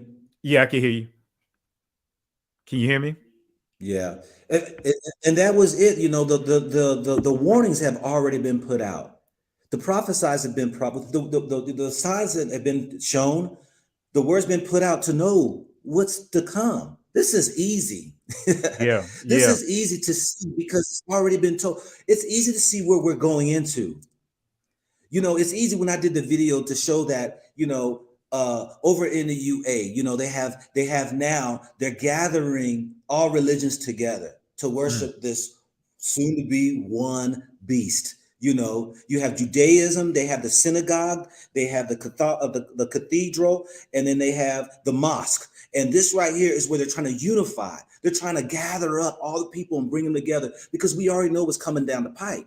That's right. We gotta get these people, we're gonna join all these together. Yeah, there's one God, we have this right here, we believe this right here. Well, look, hey, let's all come together as one. Well, we know what's gonna happen with that. That's right. So this is nothing much. This is just on the cusp of what's to happen when it comes to, yes, we're getting excited. People are finding out, whoa, yeah, there's information out here. Yeah, they're saying that we are the original. They're saying that we're this and that. Well, don't get too excited, family, okay? There is an agenda behind this. We got to be very skillful in how we move through this whole process of knowing we are the original. We can't show our hand all the time, just like him the rabbi going down, trying to shift them into this Judaism. And when he could not do it, when they were like, oh, no, there's many of us beyond just one tribe here. Oh, no, we know we are the ancients. No, we already know where we are. See, when he was trying to shift them and shake them and move them into the Judaism, he went back up north with his tail between his legs and said, I can't move them. Okay, that's no problem. Yeah, get your YouTube channel. Let's go ahead and try to cast the net out here and act as though you're speaking to the African Americans and letting them know that, yes, God has said that you are, the seed is in Africa. The seed is in Africa. See, let's not be beguiled. Let's not be the wolf in the sheep's clothing. Let's be alert, because Christ talked about the wolf in the sheep's clothing, talked about those who say, Lord, Lord, I don't know you, never knew you. That's right. We got to be careful with those people who always talk about Lord, God told me. These you got to be very careful of, and because they are coming to lead us astray, to worship that beast. Yeah. I mean, you saw the dress rehearsal with this whole pandemic. That's the dress rehearsal. That's the dress rehearsal. And as you said, Bill Gates coming over to Africa trying to push the GMO. And I did a video on YouTube, took it. I mean, they took it down like before I could even literally took it down like that. I was dealing with the GMOs and they gave me not one strike, but 2 strikes off of one video. But it was dealing with what we see happening here in the States with Detroit, and not just Detroit, other communities similar to Red Summer or Blood Summer, where over 60 communities of ours across the country was attacked with military artillery that we really don't talk about. We talk about Black Wall Street, but many don't know that Black Wall Street happened all across this country, right? Far as them targeting our communities. And so I was touching on the water situation, the lead that's in the pipes, how they purposely are not allocating monies to those areas with the purpose of standing up more and more, dialysis centers. They turn into grocery stores into Dollar Generals, old medicine from their community, bringing it over to our community and disguising it as if it's new medicine. So it's all kinds of things that's going on. And I identified this in this video, and they knocked the video down before it could even premiere and gave me 2 strikes off of it. Well, I want to thank you for all what you do, brother. And I appreciate you having me here tonight on your platform, and keep doing what you're doing, because definitely, we woke now. That's right. That's right. Well, I look forward to. Well, I appreciate it. Hey, and my wife and I, we are planning a trip, and I definitely want to get with you to come out there to see. We already made it plans to start coming. I'm planning a trip to come out there in the early part of next year, the spring of next year. So I definitely want to plan a trip to come and meet with you and just break bread with you, because I really appreciate all that you're doing. Well, thank you, brother. I appreciate it. Y'all have a blessed night, and I'm off here. It's my morning, so get my day started. So I'll take care. Hey, love you, man, and keep doing what you're doing. Love you, brother. All right. All right. Well, family, appreciate you guys. Appreciate you guys tonight. Thank you, Go Black to Africa, for coming on to the channel and blessing us with some words of wisdom. And family, there you have it. You see the playbook right in front of us. And as you already see that what we went through tonight's lesson, and then to top it off with the icing on the cake with the words of wisdom by Go Black to Africa. And he's doing a great work, doing all that he can to wake our people up, to help break that the way that we've been hacked, as Pastor Darby would say. We've been jacked, right? They say they jacked us, man. And they really did a number on us on how we process things, how we think. So family, really appreciate you guys. Thank you for the love and support. Share the video, hit the like, subscribe to the channel, and Go Black to Africa. That's his channel, Go Black to Africa. I encourage you guys, if you're not part of the channel, go to his channel right now and subscribe to it. But thank you, family. Getting ready to take it down. It's his morning to him, right? He's just getting up out of bed. Here, I'm getting ready to go to bed. Been up all night. And I want to say before we go, thank you, Sister Yvette, for the super sticker. Thank you for the love and support. Really appreciate your family. So again, let's show some love for Sister Yvette. Thank you for the contributions. Thank you again, sis. And we're going to take it down. We're going to take it down. And in the words of Moses, right? In Exodus chapter 14, verse 13 and 14, Israel came out of Egypt. They were led out of Egypt, but then they faced another obstacle, water right in front of them, that appeared to be a dead end, right? They began to get restless. They began to complain because their past, which represents the Egyptians, they were coming to kill whoever they could kill and bring them back into bondage. So Moses had to share these encouraging words with them at the instructions of the Most High. He said to them, "Fear ye not, stand still and see the salvation of Yahweh." These Egyptians that you see here today, these strongholds that you see here today, these attacks that you see here today, these deceptions that you see here today, these this war cry that you hear right now, these things that you see today will not have power over you ever again. The Most High will fight for you. But here's the kicker, family. The special portion of that instruction says, we must hold our peace. And the Hebrew word in that text is karash, which means be quiet. Can't go back, can't stay here, keep moving forward. Shalom. Listen, Genesis chapter 11, verse 10 explains the genealogy of Shem. Shem was a black man in Africa. If you repeat this back, Genesis 14, verse 13, Abraham steps on the scene. Being a descendant of Shem, which is a fact, means Abraham too was black. Abraham, born in the city of a black man, called Nimrod, grandson of Ham. Ham had 4 sons. One was named Canaan. Here, let me do some explaining. Abraham, Isaac was the... Jacob had 12 sons. For real, and these were the children of Israel, according to Genesis chapter 10. These were the children of Israel, according to Genesis chapter 10.